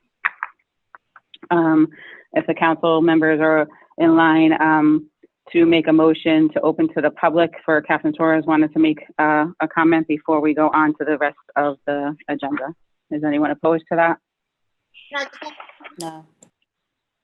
It's July 2nd's a Thursday. We're not gonna have, is Tom gonna stay to the 1st? Do we extend this agreement? Does it matter? Tom is till June 30th. Oh, July 1st. I mean, I guess it doesn't really matter. It's a day. So it's a day. I just wanted to.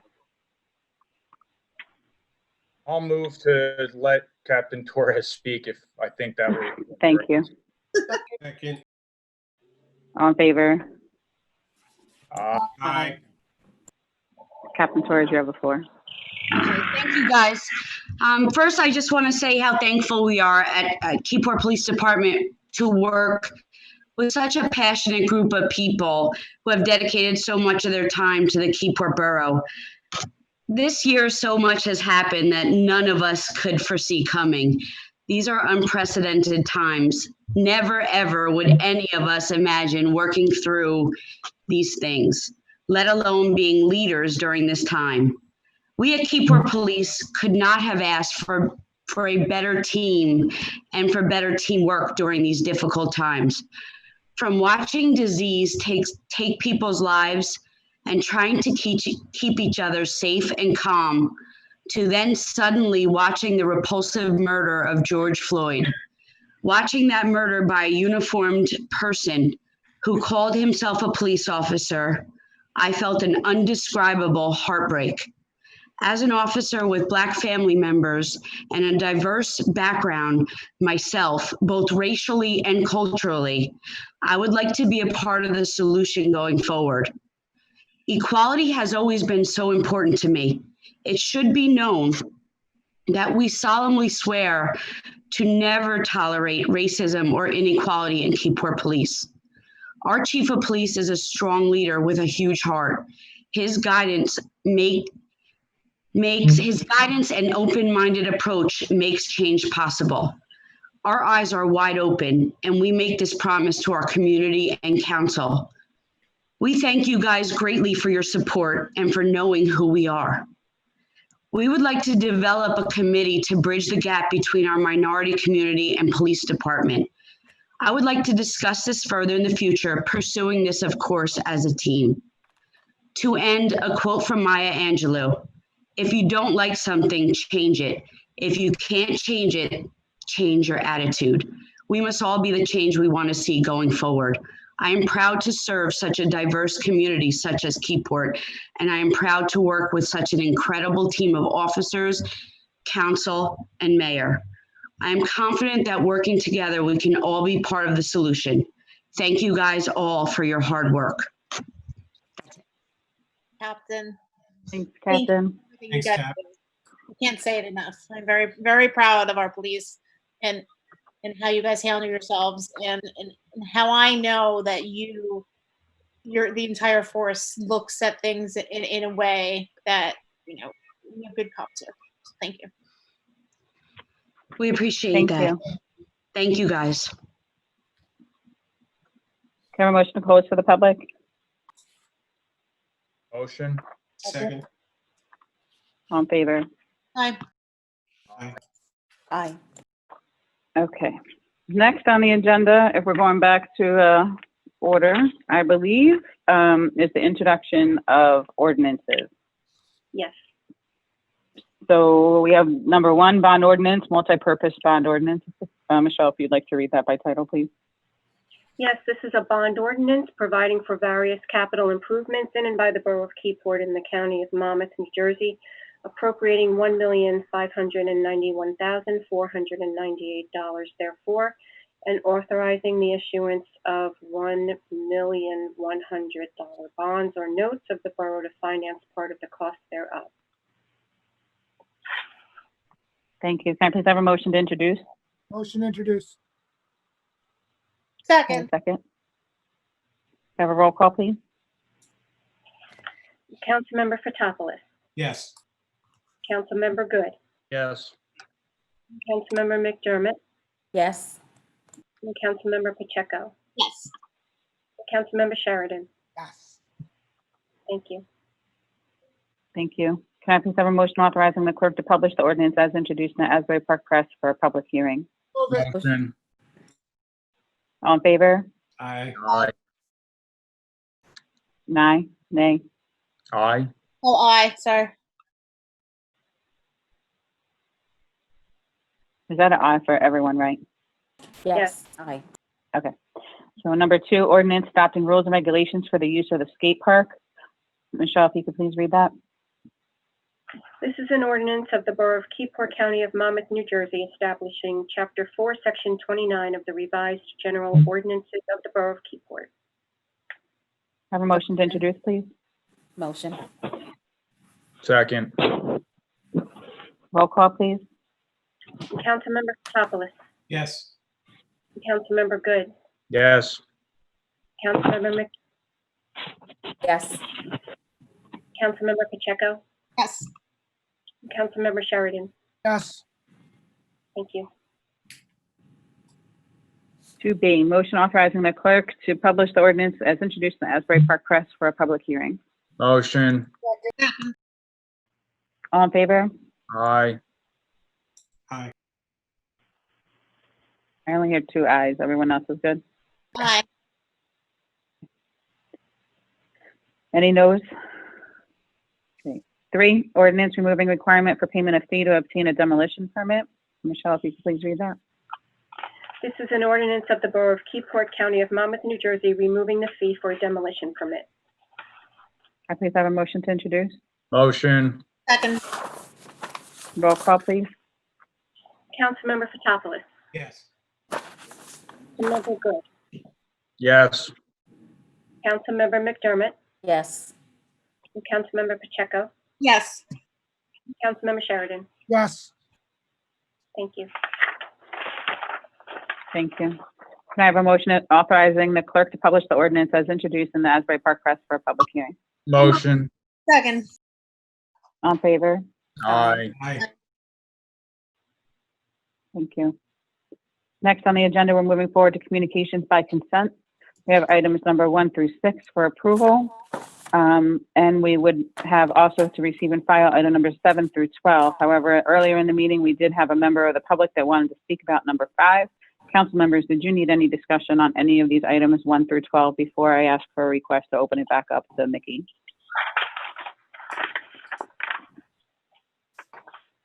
Can I have a motion to open to the public for Mickey that want to talk about the flea market? Motion. Second. All in favor? Aye. Aye. Mickey, are you still on the line? Yes, I am. Can you hear me? Yes. Can you hear me now? Yes. Hello? Okay, I'm sorry. Yeah. Yeah, I'm still here.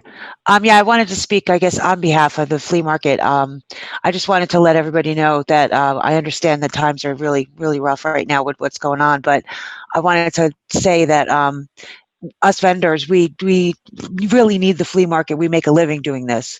And I hope you take that into consideration when you make your decision on if we can open and when we can open. We wait all winter for the spring to come so we can make money again. And when the spring came, obviously it would happen to everybody, but you have to keep in mind that we didn't work all winter. And it would be like so important to us if we can get some kind of income coming in by as soon as possible. And if you were to, let us open the flea market, there was a couple questions that I wanted to ask you in regards to the flea market, but I guess it would be kind of a waste of time if you're going to vote no on it. So I wasn't sure if I should ask them or not. I think you should ask them something that way they can be Okay. considered. I'm not sure where, we'll have to defer this to council anyway to see where we're at in the process of this, but I Okay. think your questions would want to be heard by the governing body. Okay. First of all, there's a flyer that goes out that I see all the time because I live over in Union Beach and I grew up in Keyport. There's always a flyer that says things to do this summer in Keyport. I was wondering if there was a way that I could get in touch with somebody to put the flea market on that menu of things to do in Keyport, because if we're never on there, we're never listed. And I noticed that whenever I go anywhere and I talk about the flea market in Keyport, everybody looks at me like, what flea market in Keyport? Nobody knows about it. So I was wondering if there was the a way. items that are listed on the flyer are borough sponsored or borough or KBB supported. So Okay. that's how they get on there. So those are through taxpayer initiatives. Okay, so there's no way for the flea market to be put on anything like that? Not at this point in time, but maybe we could talk about if you guys want to produce your own flyer, maybe it could go out in the water bill or something like that. But the way we structure it is if the KBBC sponsors some of the items that events in town, as well as the items that they fully pay for, that's how it makes it to the summer or the fall event schedule. Okay, I got you. I was just Sure. wondering why the flea market was never listed. Now I understand. Speaking of signs and advertising, I don't know if anybody ever noticed for the past like 2 years or so, I've been putting up signs on Sunday mornings at like 5 o'clock in the morning. I go out and I put signs on the highway, and I would just want to make sure that that's legal to do that. And I take them down Sunday night. Like I don't leave them up. Is there a problem with me doing anything like that or putting signs around town? Technically, it's not legal, but the sign ordinance has been something that's been in revision mode for about 3 years now. So hopefully we can move forward with that soon. But putting signs out on borough property for anything, but it could possibly fall underneath something like the garage sale, where as long as you remove it that night, which I know you do, Yeah. but there should be a jurisdiction as to whose property you're putting them on. Right. And You know where I put them is types on. of things. I put them on the U-turns on the highway, like where you go to make a U-turn. I put them Right, on so the. you jeopardize that getting picked up by our very diligent and clean communities at DPW, because those are not allowed out in the by anyone else. But I'll defer that to council if they want to make that as part of the agreement when we move forward. Okay, and my third question was, when the flea market is up and running, for some reason, I'm not sure why, you have it that we have to be packed up and leaving by 3 p.m. I was wondering if we could get that extended, if there's any way we could stay till 5. Sometimes it's very hard to pack up and leave by 3. I believe that was the pleasure of everyone's wishes because of the evening diners that want to come into town and open up the parking lot for like the people that come in for sunset and so forth. Right. Totally because I know there was understandable. Definitely. Totally and there was definitely understandable. issues for several years with people weren't leaving on time and they were staying till 5 and 6 o'clock and leaving, the parts of the parking lot blocked off. So, Right. So the end of last season, it was definitely much better with people adhering to the guidelines that were set forth. But Right. I do put that towards the credit of the new president that took over last year. He definitely was trying to make things more diligent and work closely with the borough. So Oh, without I a doubt. definitely attribute those efforts to him. I was always just wondering because I live over here in Union Beach, and I often go back over there, maybe go to the fishery or whatever after I leave the flea market, and I notice that the parking lot is always completely empty. There's never anybody there, and I mean that's like like I said, it's part of our income to be able to stay. Like sometimes you can't get all packed up and leave by 3 o'clock. It's very hard. Like it takes me a long time to pack up. I would have to start packing at like 1 to be out there by 3 o'clock. So I mean, I just wondered if there was any way to get that extended to like 4 or maybe 5. Madam Mayor? Yeah, the challenge is the other thing that has been commented about is that when the restaurants want, for a while, our businesses weren't even opening in the business district on Sundays because there wasn't anywhere for the customers to park. Right. So I know there's also a desire from the council to establish a parking committee. So all those things would be addressed. Same thing if there is a tide that came in and that blocks off that part of the parking lot. There's Right. just a lot of factors that are, and the businesses in town are the tax-paying base of our municipality, so we have to take them into consideration as well.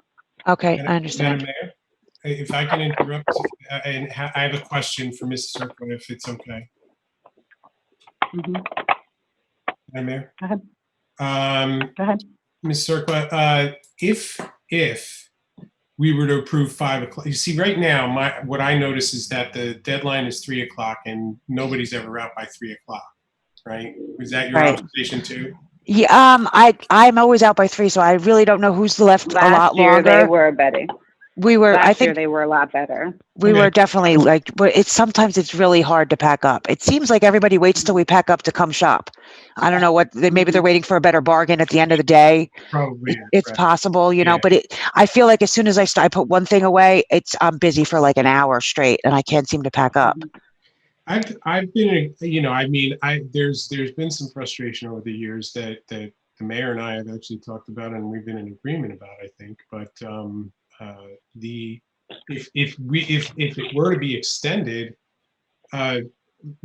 we would need some sort of assurance that people will police themselves and get out when we say when they need to. Right. I was just wondering because This is Martin, the president of Keyport Kiwanis. I'm just going to chime in, and for sure you have the full support of the Kiwanis Club. Nikki, thank you so much for being on council as well. Oh, you're welcome. We definitely want to work with the borough. Obviously, as you can see, the vendors do a really this is a source of their income, and COVID obviously has impacted many across the spectrum, in the business field, but also just self-employment. So obviously it could be a discussion if we do extend or if we don't. Obviously, as you have noted, we've been very diligent in making sure that for a majority of our vendors, they are out by 3. Obviously, there's a few stragglers. Obviously, we also I personally went after and, cleaned up the lot to make sure that things are just tidy so the public works doesn't do it. So we want to work with you. So obviously, with sharing Mickey's concern, we just want to make sure as we file this consent to, file it with the borough, just to be able to, ensure that we can discuss reopening sooner than later. And we will adhere to CDC guidelines, 6 feet apart, wearing masks, and also having Purell and sanitizer available for not only vendors, but for public as well. So just wanted to make that very clear to the council and mayor. Thank you. Can I defer this to Mr. Moon for a minute and where we're at with this process? So I made the recommendation before that however the borough council wishes to proceed, that whatever decision is made, that it at least be formalized in some sort of license agreement, because we are talking about public property and letting a private organization use it. So there are liability issues that we have to get just sort of in order to cover our bases, have it reflected in a license agreement. Whatever the terms are of the license agreement, those are sort of up to be decided. Again, And Mr. Moon, if we could speak offline so we can, we're more than open to doing that with you and with the council to make sure that, we want to respect, because we know that it is a liability portion, but, we're just trying to get our vendors back to work and actually have, some type of enjoyment for people who are trying to get out of the house right now, especially during COVID. Moon, So- Can I say something? Confirm that, hold on 1 second. Mr. Moon, can you also confirm whether the guidance has been forthcoming regarding the Green Acres agreement? I did speak with, I think both Tom and myself spoke with a contact at Green Acres. And as long as the Green Acres property is not closed off and is open to the public, and my understanding is this flea market is open to the public, we're okay. There's no issues. Okay, great. So how long would it take for you to draw up a license agreement, Mr. Moon? Well, the problem is I don't like, so, I mean, again, I don't know if we want to have this conversation in, public session or public hearing, but like, there are things that I need to know from the governing body as far as, Sure. what they want to put in it. Are there any So special members of the requirements? council would, We all, so since we need to move forward with a license agreement discussion, would the members of the council be willing to do this via communication via email, and we can either call a special meeting so we can get this moving forward, or we could do a vote by email? Council President, I'll defer to you, and then I'll ask the other council members what they prefer. Thank you, Mayor. That sounds something that we can do, vote by mail on this issue. Okay. So next I will go to Councilman Good. I think we can, you know what, it's depending upon what this agreement, I'd have to look at it, you know. I don't see any reason why, well, depending about, really, it depends upon the situation. If everybody's, if we're gonna make a big change, then maybe a special meeting Well, is in the order. only issue, But my understanding is there's never been a license agreement. It's sort of kind of just been operating. I understand. no, I would like to correct the record on that. We do submit a licensing or a permit request to the borough that gets approved. So we have, that's why we've had it go ongoing. If there needs to be a different process that needs to go on, we're more than welcome to do whatever we need to do to make sure Right. that we're adhering A permit, to local, permit process local is a little bit different than a license agreement. License agreement would be a little bit more formal and yeah, that's it. So in light of all of the changes we all faced this year, and now that we do have confirmation from Green Acres, and light that we don't have another council meeting scheduled till July 16th. If they did it the way we've done it in the years past, and then moving forward, we get it cleaned up for next year with a license agreement, is anyone opposed to doing a permit request? And that permit request, Martin, you can put in there that you will adhere to leaving at 3 p.m. and so forth for this year. And then next year we go forward. Mr. Moon, would there be an issue with that? I wouldn't, my recommendation would not to do it that way because of the fact that I don't know if a permit request is going to cover us live. You know what I mean? Just to protect us liability wise. They usually We do, also they submit- do present yeah, we- a certificate of, hold on one second, Martin, please.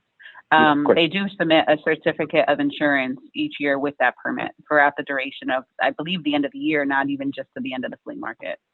So I guess that's what I'm saying, to streamline this so that they don't have to wait for a month. Perhaps if the council would approve to go with how we did old school with a permit for this year, since they've already lost half of their season. Can I Or say would something? you prefer, hold on one second, please, or would the council Sure. prefer to go to a special meeting next week?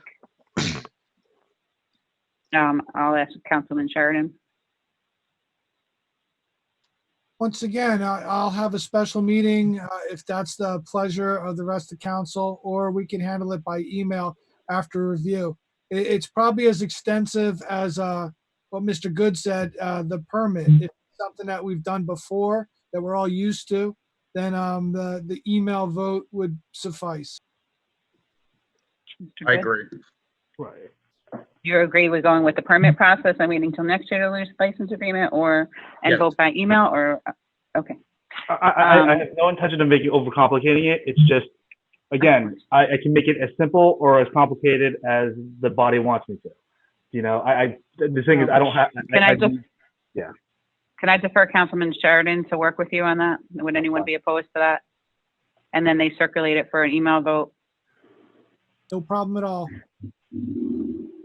Okay, so next, Councilwoman Pacheco, your thoughts on that?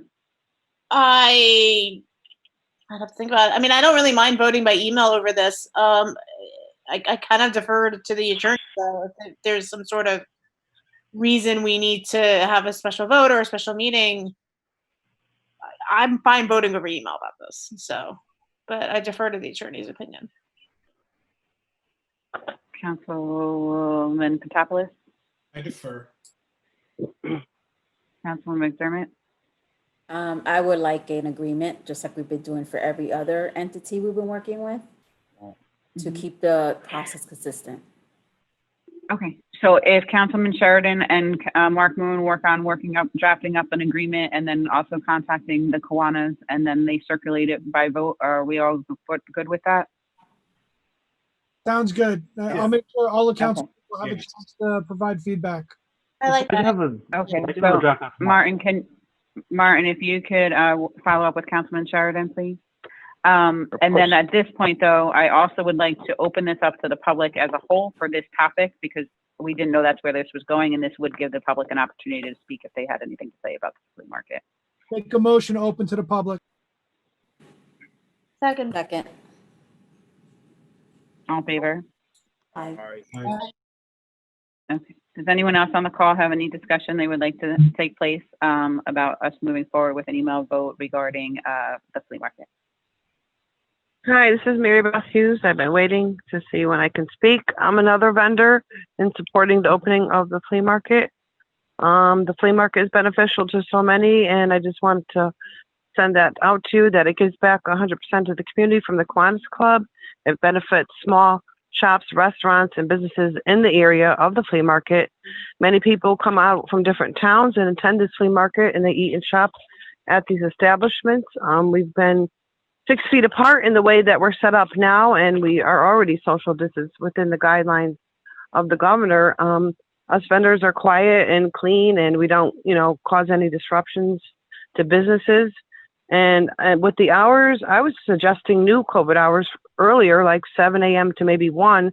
This way here, we're all packed up and cleaned up and out by 3 p.m. so that everyone's happy.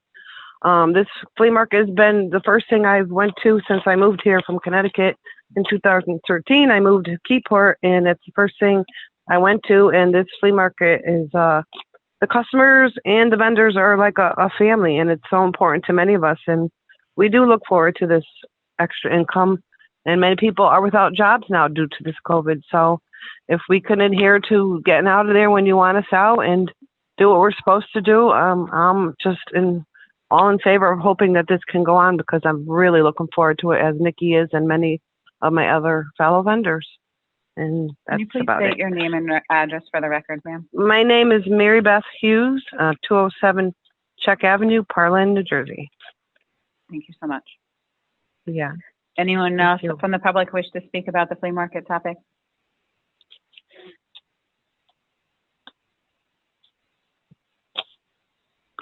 Nikki or Martin, do you have anything further, or you're just going to follow up Councilman Sheridan? Yeah, I just I wanted, will definitely. I'm sorry. Go I ahead, just Nikki. wanted to make sure, I wanted to clarify. I don't want you to base your decision on my question on why we couldn't stay out there later. If you wanted us gone by 3, then so be it. We could totally be gone by 3 o'clock. I just had the question was, I feel like I make a lot of extra money like later in the day for some reason. And I was just wondering why and if there was a way, but please don't base your decision on me wanting to stay longer, at work. Like if ending it at 3 o'clock is something that you want to do, then by all means, that's your decision. But I don't want you to base your decision on whether to have it or not, on if we should have it later or not.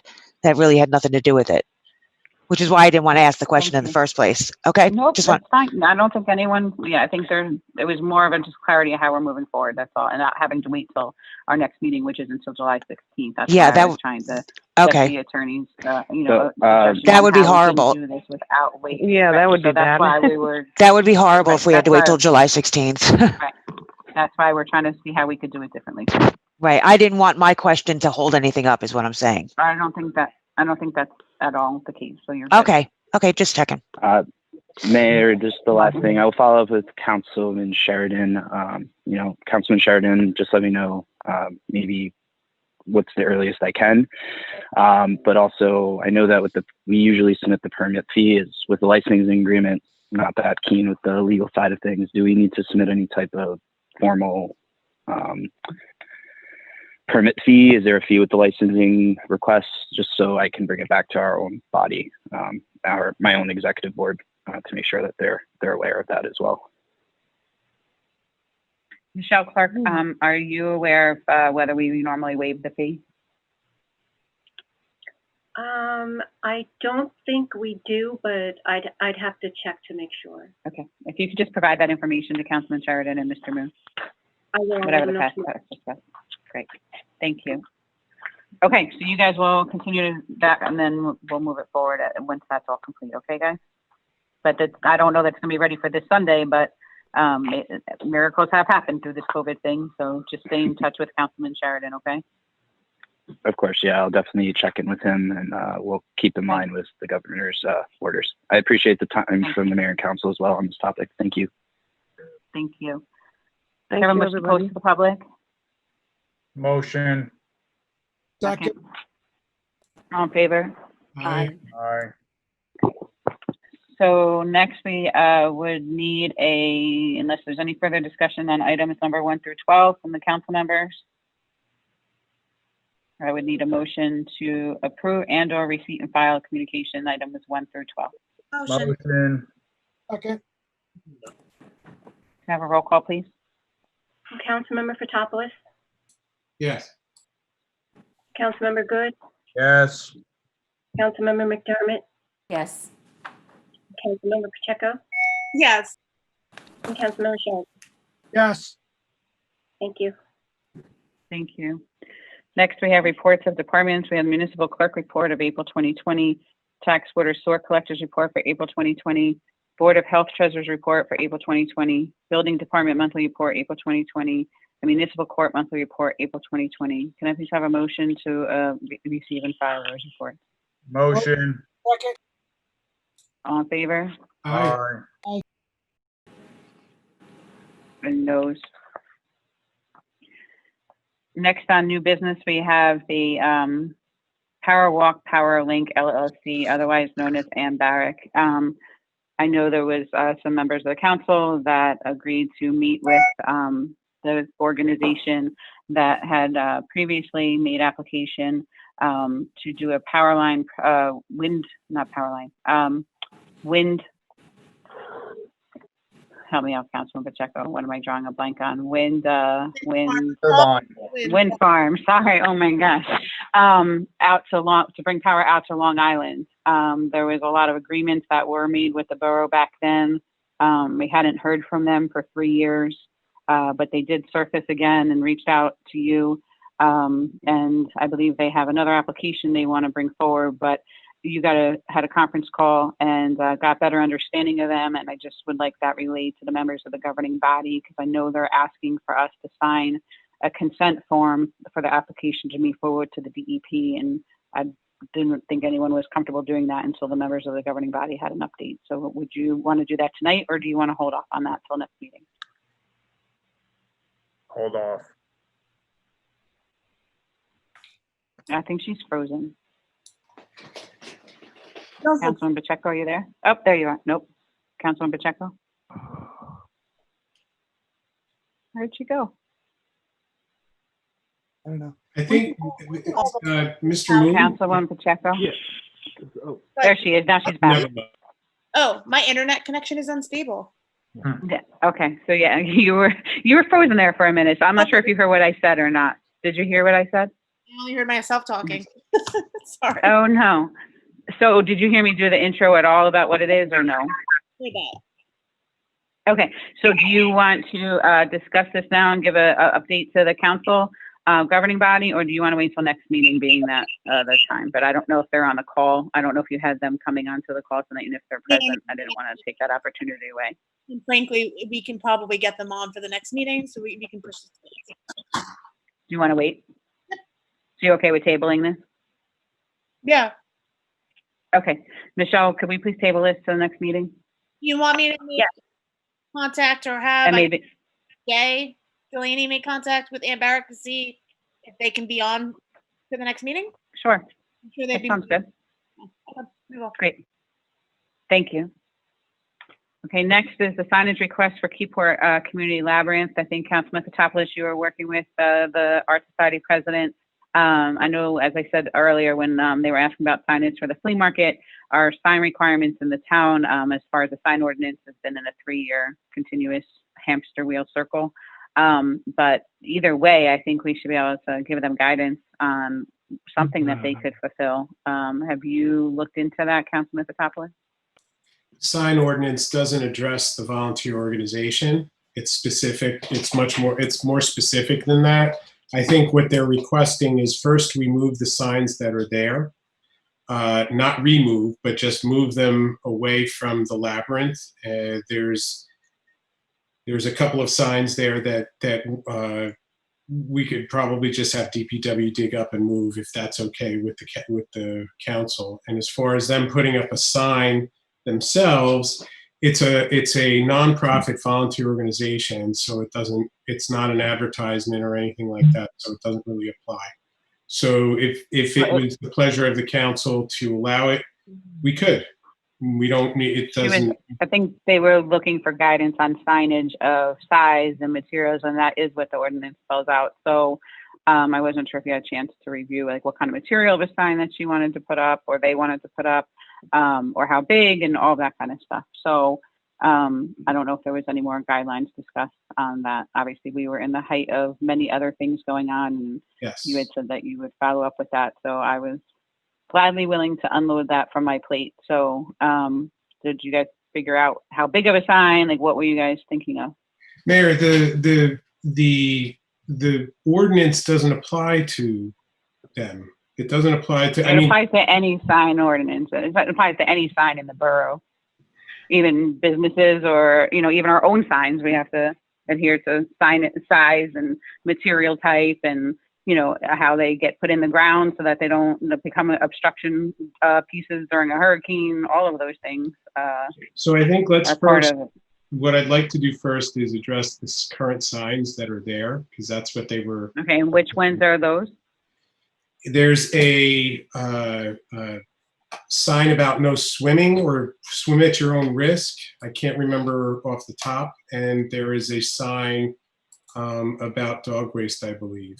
If we can move those out from the labyrinth, that would be great. Can I get council's consent just to have DPW work with, I can liaise between them, but DPW Before and we move any signage, we need to make sure it's not insurance liability as well, because if it's a no swimming sign, there may be a restriction on why it was placed there. we're not going to remove, what do you think about just moving it a little bit instead of removing it? We just need to make sure we're not out of compliance with insurance. That's my point. No doubt. So. And the dog waste, I think we can put that anywhere, so that's fine. Right. But if we were to move it like 5 feet, so who should I speak to about compliance? Mark? So I had forwarded the contact information for the GIFs risk management. So that's consultant. it will be Tom, BA Tom. Yes. That's fine. So I'll talk to the BA about it. That would be better actually, because and we'll go from And there. then he'll talk to DPW about moving them, so, because that's where the direction should come from. course. So we'll defer this to Mr. Henshaw. Sounds good. Great. And as far as the materials of the product, obviously, or the sign, or the size of the sign, just whatever, I don't think anyone's going to have an issue with that. I think it's becoming a very well received part of the community. Does anyone disagree on that? Nope. I just want to make sure it follows whatever the standard is that we have in the ordinance. Of course. Oh, the ordinance. Okay. What I get. So what we'll do is we'll just have it within the measurements. We're not going to have like a 10 by 10 foot sign. Right. That's fine. Great. Okay, so those are the new business items. Members of council, do you have any other new business items? We have unfinished one. Yeah, we just have the unfinished one. Okay, so the unfinished one, Councilman Papadopoulos, you brought up in your committee report is the request for them to not have to remove their cart. And that is the recommendation of the Harbor Commission. Members of council, are you in agreement with that? Or Councilman Papadopoulos, did you have anything else to add to that? No. Is it a substantial change to the license agreement? I'll defer to Mr. Moon.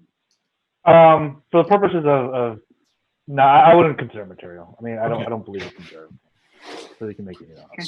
So with council's approval. Do we need to approve it, or is it's okay, Mr. Moon? Do we need to make a motion today, or does it just? Okay? I don't believe there's a need for a motion at this point. I think the record provides sufficient that the council is authorizing the revision to the agreement. So that the Harbor Commission can proceed. Councilman Papadopoulos, are you good with that? Of course, if it's getting removed, I'm great with it. Wait, it's getting removed or not getting removed? The stipulation is getting removed. Right. Okay, sorry. I was like, wait, did I read that all wrong? Nope. Okay, next, attorney's report. Nothing to report, Mayor. Can I have a motion to open to the public? Motion. All in favor? Aye. Aye. Members of the public, you have 5 minutes per person. Max? Anyone from the public? John Morello, 34 Broad Street, Keyport.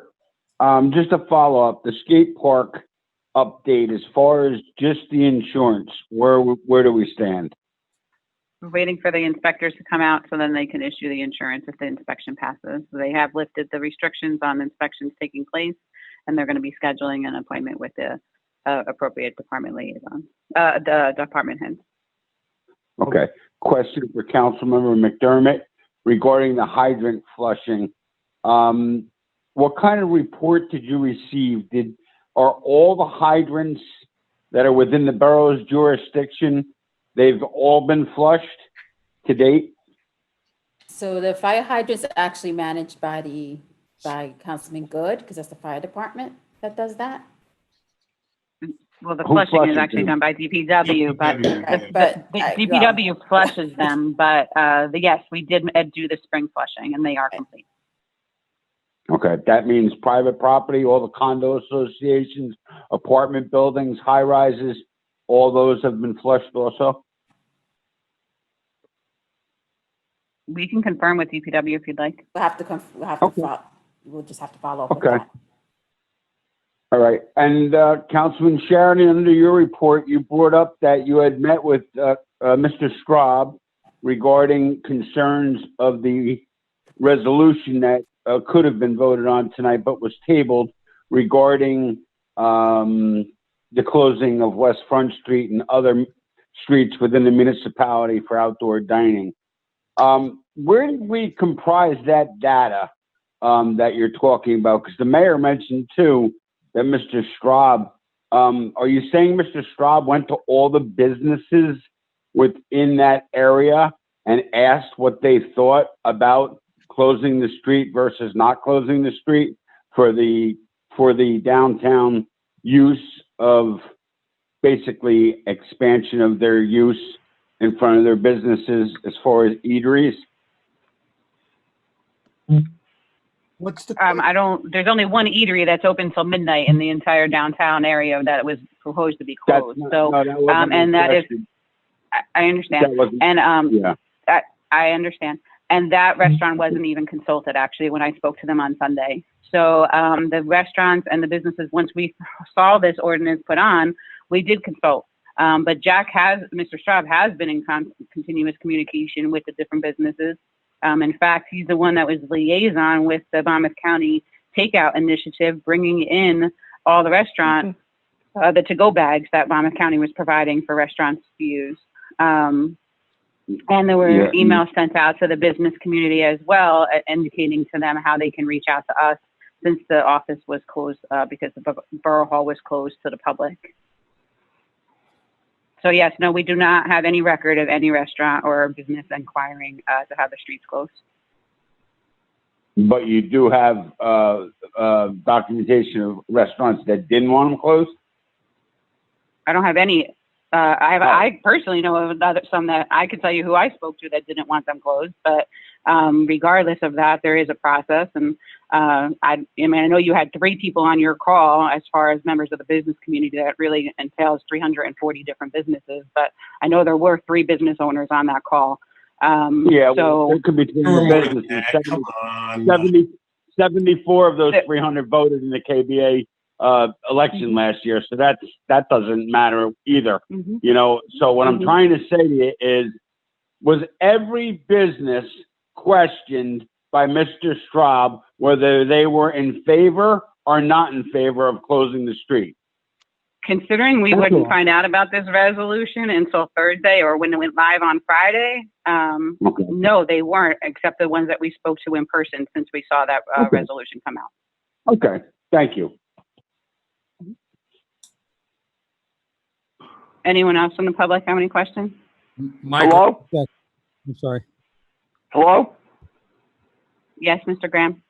Yes, Elmer J. Graham Jr., 22 St. Peter's Place. First of all, let me compliment the Keyport Police Department, the Fire Department, and the Keyport First Aid Squad. They all do a terrific job for Keyport Borough and our residents and everything like that. I agree. Okay? And second thing is on Mr. Henshaw. Why wasn't he reappointed? That's a personnel topic. I understand that, but the public has a right to know. The recommendation to me from the members of council was that they were going in a different direction, and Mr. Henshaw's contract comes to an end on June 30th. So, Okay. I guess that's the answer I'll get, so thank you. you're welcome. Anyone Michael, else from the public? Extra. Yes. Yeah, I apologize. I had my unmute on, and those were cars racing down Main Street. Okay, so as far as businesses that I contacted, the agenda published Friday night. So I went out yesterday and today. Now on West Front Street from Mears to Broad Street, many of the businesses are still closed. The salons aren't going to open until next week. We have some businesses that temporarily shut down, such as Nemo's, that have not yet reopened. So not every business is open to contact. 3 businesses that I specifically did not contact were the 3, when you say the ordinance, as I read it, at 5 to midnight, and the only businesses that really are open until midnight are bars. So if you take the 3 bars on West Front Street, which is Nemo currently closed, and you look at McDonough's and you look at Burlough's, both all very popular, they all have their own private dining outdoors. McDonough's has actually expanded theirs. Burlough's has 2 levels. So there didn't appear to be an immediate need for them to expand into West Front Street when they all have their own outdoor dining already. So I didn't go to those 3. I did contact yesterday and today, spoke with either the business owner or person in charge at the business, Keyport News, Deviant Elegance, Decorator Fabrics, Gerber Salon, Mike Subs, Larry Vecchio, Magic Touch, Oregon Law Firm, Salon 29, Family Dollar, Honey Hole, Victoria's, Down to Earth Wellness, Family Treasure, and Keyport Italian Mini Market. None of them expressed any great interest in in closing West Front Street on Thursday, Friday, and Saturday nights from 5 to midnight. John, does that answer your question? Can I ask a question, Mr. Schwab? I'm sorry? Can I ask a question? Are Sure. there plans to move forward with similar type meetings being run by the KPC with the salons, the salons, the tattoos? They will have similar questions as the more than 3 business owners that were on our call asked regarding the executive orders and enforcement. They will have similar questions, and frankly, that meeting needs to happen probably before June 26th.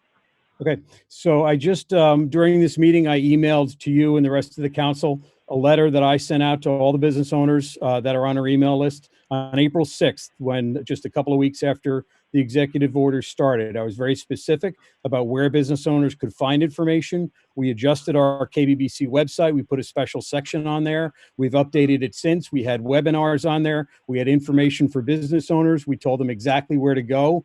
I gave them my personal cell phone number, and we've done it. We did everything. This is on April 6th, and one business owner called me. It was the owner of Platinum Hand Car Wash. He wanted to know why he couldn't open.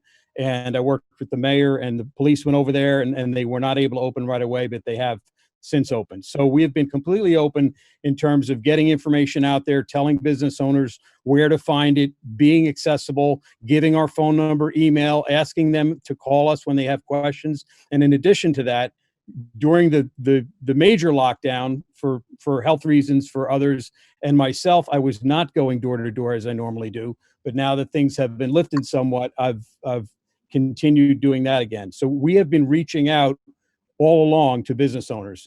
If a number of business owners in any particular business area want to get in touch with us, want to have a meeting, and again, our meetings are public, they're noticed, they're in the paper, and we have very little to none participation from any of the businesses. Can I ask another question? Has there been any further communication since April 6th? I mean, some of these executive orders, frankly, were a little vague as written, and I think that the clarification, I mean, is certainly, again, the bulk of the meeting was business owners asking questions of Captain Torres and Larry and Donna about specifics I certainly can't answer. So I wouldn't forward those to us. That there be further communication. I mean, it's certainly, that's not my job, I'm not the liaison, but I would just, hopefully just make a suggestion that there should maybe be a little bit further communication with the business owners, especially the ones that are going to be facing opening on the 22nd. What more would you have us do? First of all, when anyone else gets information, everybody always says business owners are asking, why not forward that information to KBBC? We'll certainly listen and help any businesses. As far as the executive orders, we did not put every executive order on our website. Neither did the borough, by the way. So if you're saying it's our responsibility to put executive orders on our website, maybe you should do it as well. All I'm saying, I'm not trying to pick a fight or anything. I'm just saying that they're moving through the phases of reopening, and businesses are going to have natural questions about what they need to do in order to reopen. And that is the genesis of why we tried to plan that meeting on Tuesday. And I do agree that that should be a function of the KBBC. And I'm just simply suggesting that perhaps a similar meeting should be held for those businesses who are facing reopening on June 22nd. I'm thinking in particular nail salons, hair salons, and tattoo parlors, because there's probably really specific things that they are going to need to do to open. That's None of which were addressed in any executive directives yet. So absolutely, every single piece was posted in the executive director, the administrative director, and by the Department of Health. And I posted every single one on Sunday morning on my Facebook page, as I have with every other piece of information that I've been able to put forward. Mayor, I didn't mean to invoke I'm trying not to invoke a reaction like that. I just want to. Okay.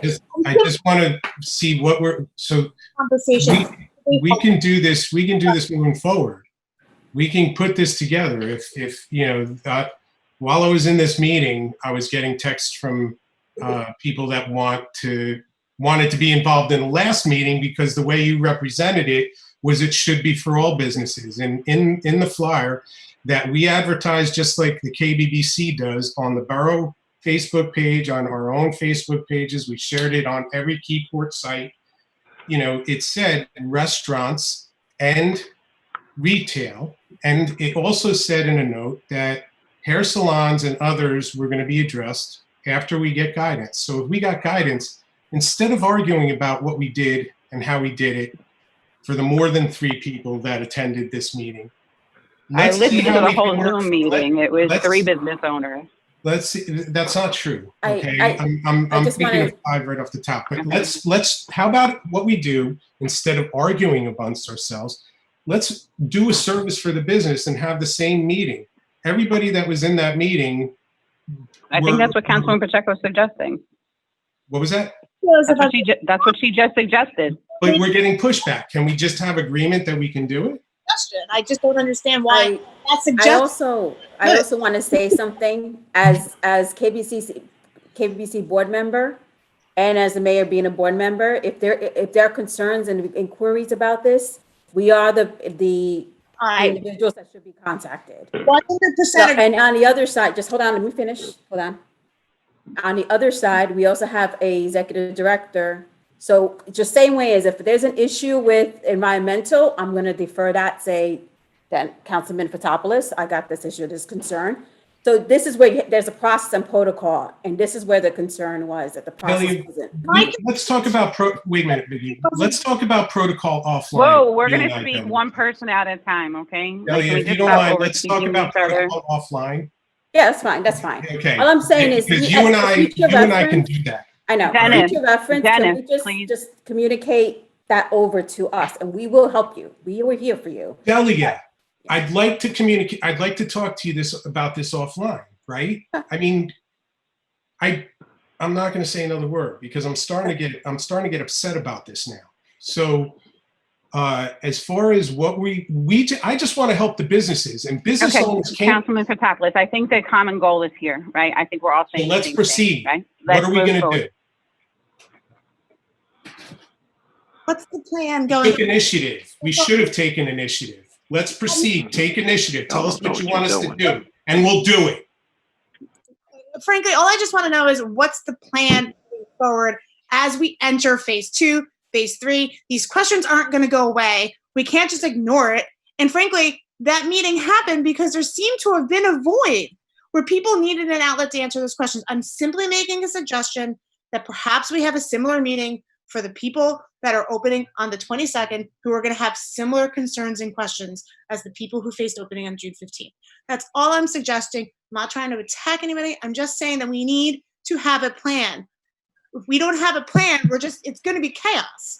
That's all I'm saying. Okay, so I will say, I think there's an extreme difference between the restaurant reopening, right? Because that became an outdoor dining thing, right? The other things that are opening, they're not our guidelines. They're not your guidelines. They're not my guidelines. They're not the state's coming out with them. And I'm going to be honest, they're coming out with them haphazardly, right? Yes, So I agree. I think we all agree on that. I think there's not one person on here definitely that's not agree. going to shake their head to saying that reopening phase hasn't, we can't really issue stuff until we find out whether we're getting it. And the button on my phone on the screen is completely worn out because I have to keep hitting refresh. There is nothing that's coming forward at this point, or all along, all through all 50 executive orders. They don't issue anything to the governing bodies first or the municipalities first. It's out to the public, and then we're left scrambling. All of these guidelines. I agree with you, Mayor.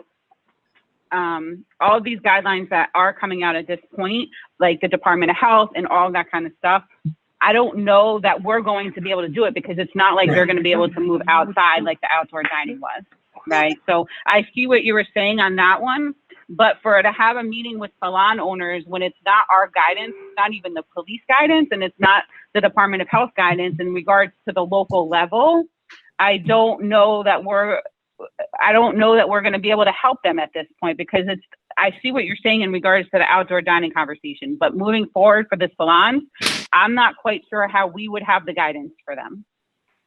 What is your thought, Councilwoman? Councilwoman, what is your thought? I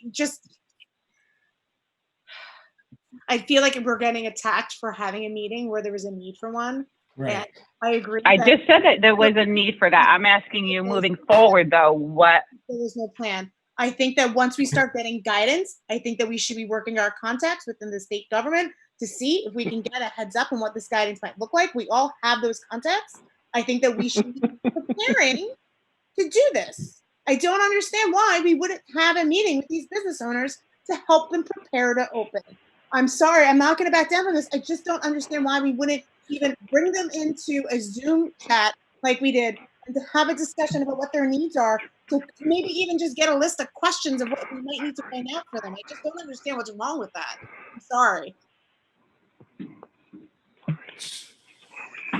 And I just wanted to, no, I'm gonna shut up.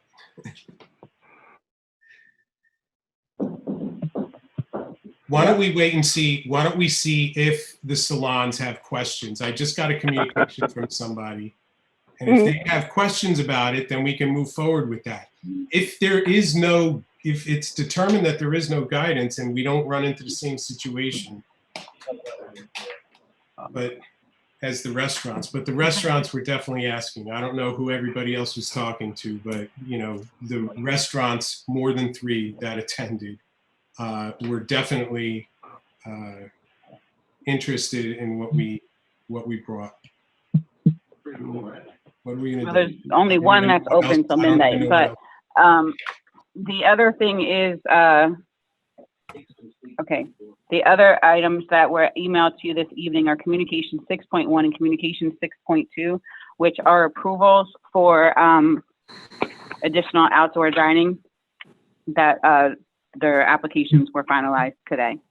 So instead of waiting for a special meeting, it was emailed to you late today, maybe 5 o'clock. I forget exactly what time, Michelle, did that get finished? But did the members of council have a chance to read those over? I did, yes. Yeah, we just approved. One, no, we did not include those in the list because they were new. They weren't on the agenda. 6.1, did you see that for Lenora's? Yes, I added those, Mayor, to the They agenda. were on the communication by consent, on the new Oh. agenda. Okay, so when I read the 1 through 12, they were in there, considered in that list, Michelle? Yes, they were. Okay, great, sorry. I went off of the other one that I carried in before. I just want to make sure that those were officially approved. Okay, so, anyone else from the public have anything? Yes, I do. Michael Lane. The information that I got fed back on the information I'd given at the start of the meeting doesn't agree with the documentation that was provided for the meeting. Resolution 186-20, third, which has to do with the redevelopment plan. The third whereas states that the resolution number 100-07 designated the entire borough as an area in need of redevelopment. And I indicated earlier that's not true. And Councilman Good verified it by coming up with the fact that the resolution number 105-07 designated the entire borough. And so when Michelle signs off on this resolution, is it going to be fixed? Yes, Michelle, please fix that. It looks like it's a typographical error. We're talking about the Hudson Point. Yes. So keep in mind, there's two separate incidents, procedural resolutions that were passed. One was declaring the entire borough as an area in need of rehabilitation and designating an area of redevelopment. They're two different things. Right. We're talking about one, the present whereas says resolution 100-07 designated the entire borough as an area in need of rehabilitation. And that's not true. It's 105. Oh, so they just got the number wrong. Okay. Yeah, and this is about the third or fourth time in a resolution it's been incorrect. Well, it's also, can we also change it from the city council to the borough council since we're getting all technical? Yeah. All right. Another resolution that I brought up was 183-20, and which had to do with the NPP landscaping. And the attachment to that resolution shows 3 different areas for landscaping, not just the area along West Front next to Fireman's Park. And so, as I indicated before, first of all, the document is almost unreadable. You can't really figure out what they're doing. And secondly, the area that I indicated that really needs help is between West Front and the Keyport Library, which is all in the NPP area, and is the site of the abandoned Capucci automobile place. Really looks awful. I don't know if the Dunkin' Donuts is still abandoned, and we need some attention in that area. And I don't think we need more planning in the promenade. In addition,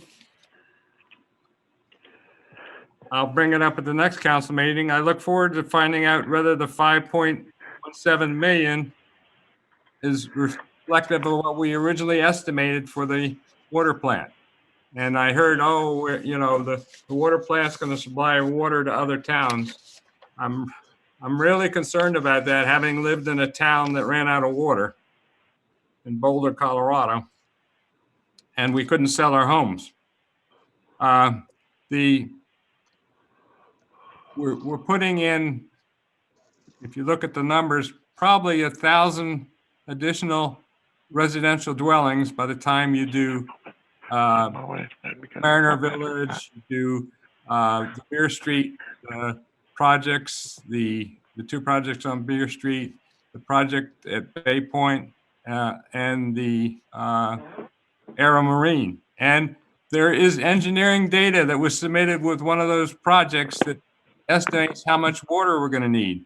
And my dialogue with Mr. Gala was we really haven't measured the recharge capacity of our well system. Mr. Lane, I can tell you right now that the cost increase, and I know one of the specific cost increases is that when we originally bid this, the cost of steel went, I think, doubled. So by memory, I think it's at least $500,000 extra just on steel costs. I'm not arguing with you. I'm just saying, as good project managers, you should go back and look at how it came out. Tom, you asked whether or not it matched. It doesn't match, and I'll say one of the reasons is that I think there was about $500,000 extra in steel. Yeah, and I'd like to know, in addition, how much more did it come over the original plan?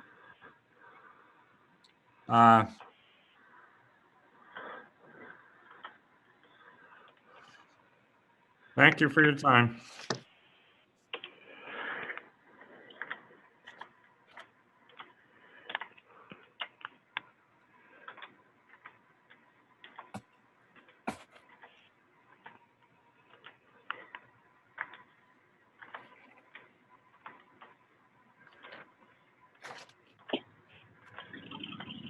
Mayor, I can't hear you. Oh, sorry. Thank you. Oops. Anyone else from the public have anything, any questions before we close to the public? Mayor, just Yes. yes, Mayor. Jay Delaney here. I just wanted to thank the governing body for their vote and support tonight. I look forward to working with you and the community. That's great. Welcome, Jay. Hi, Jay. Welcome, Jay. Have a motion to close to the public? Move it. All in favor? Aye. Have a motion to adjourn? Motion. All in favor? Aye. Thank you.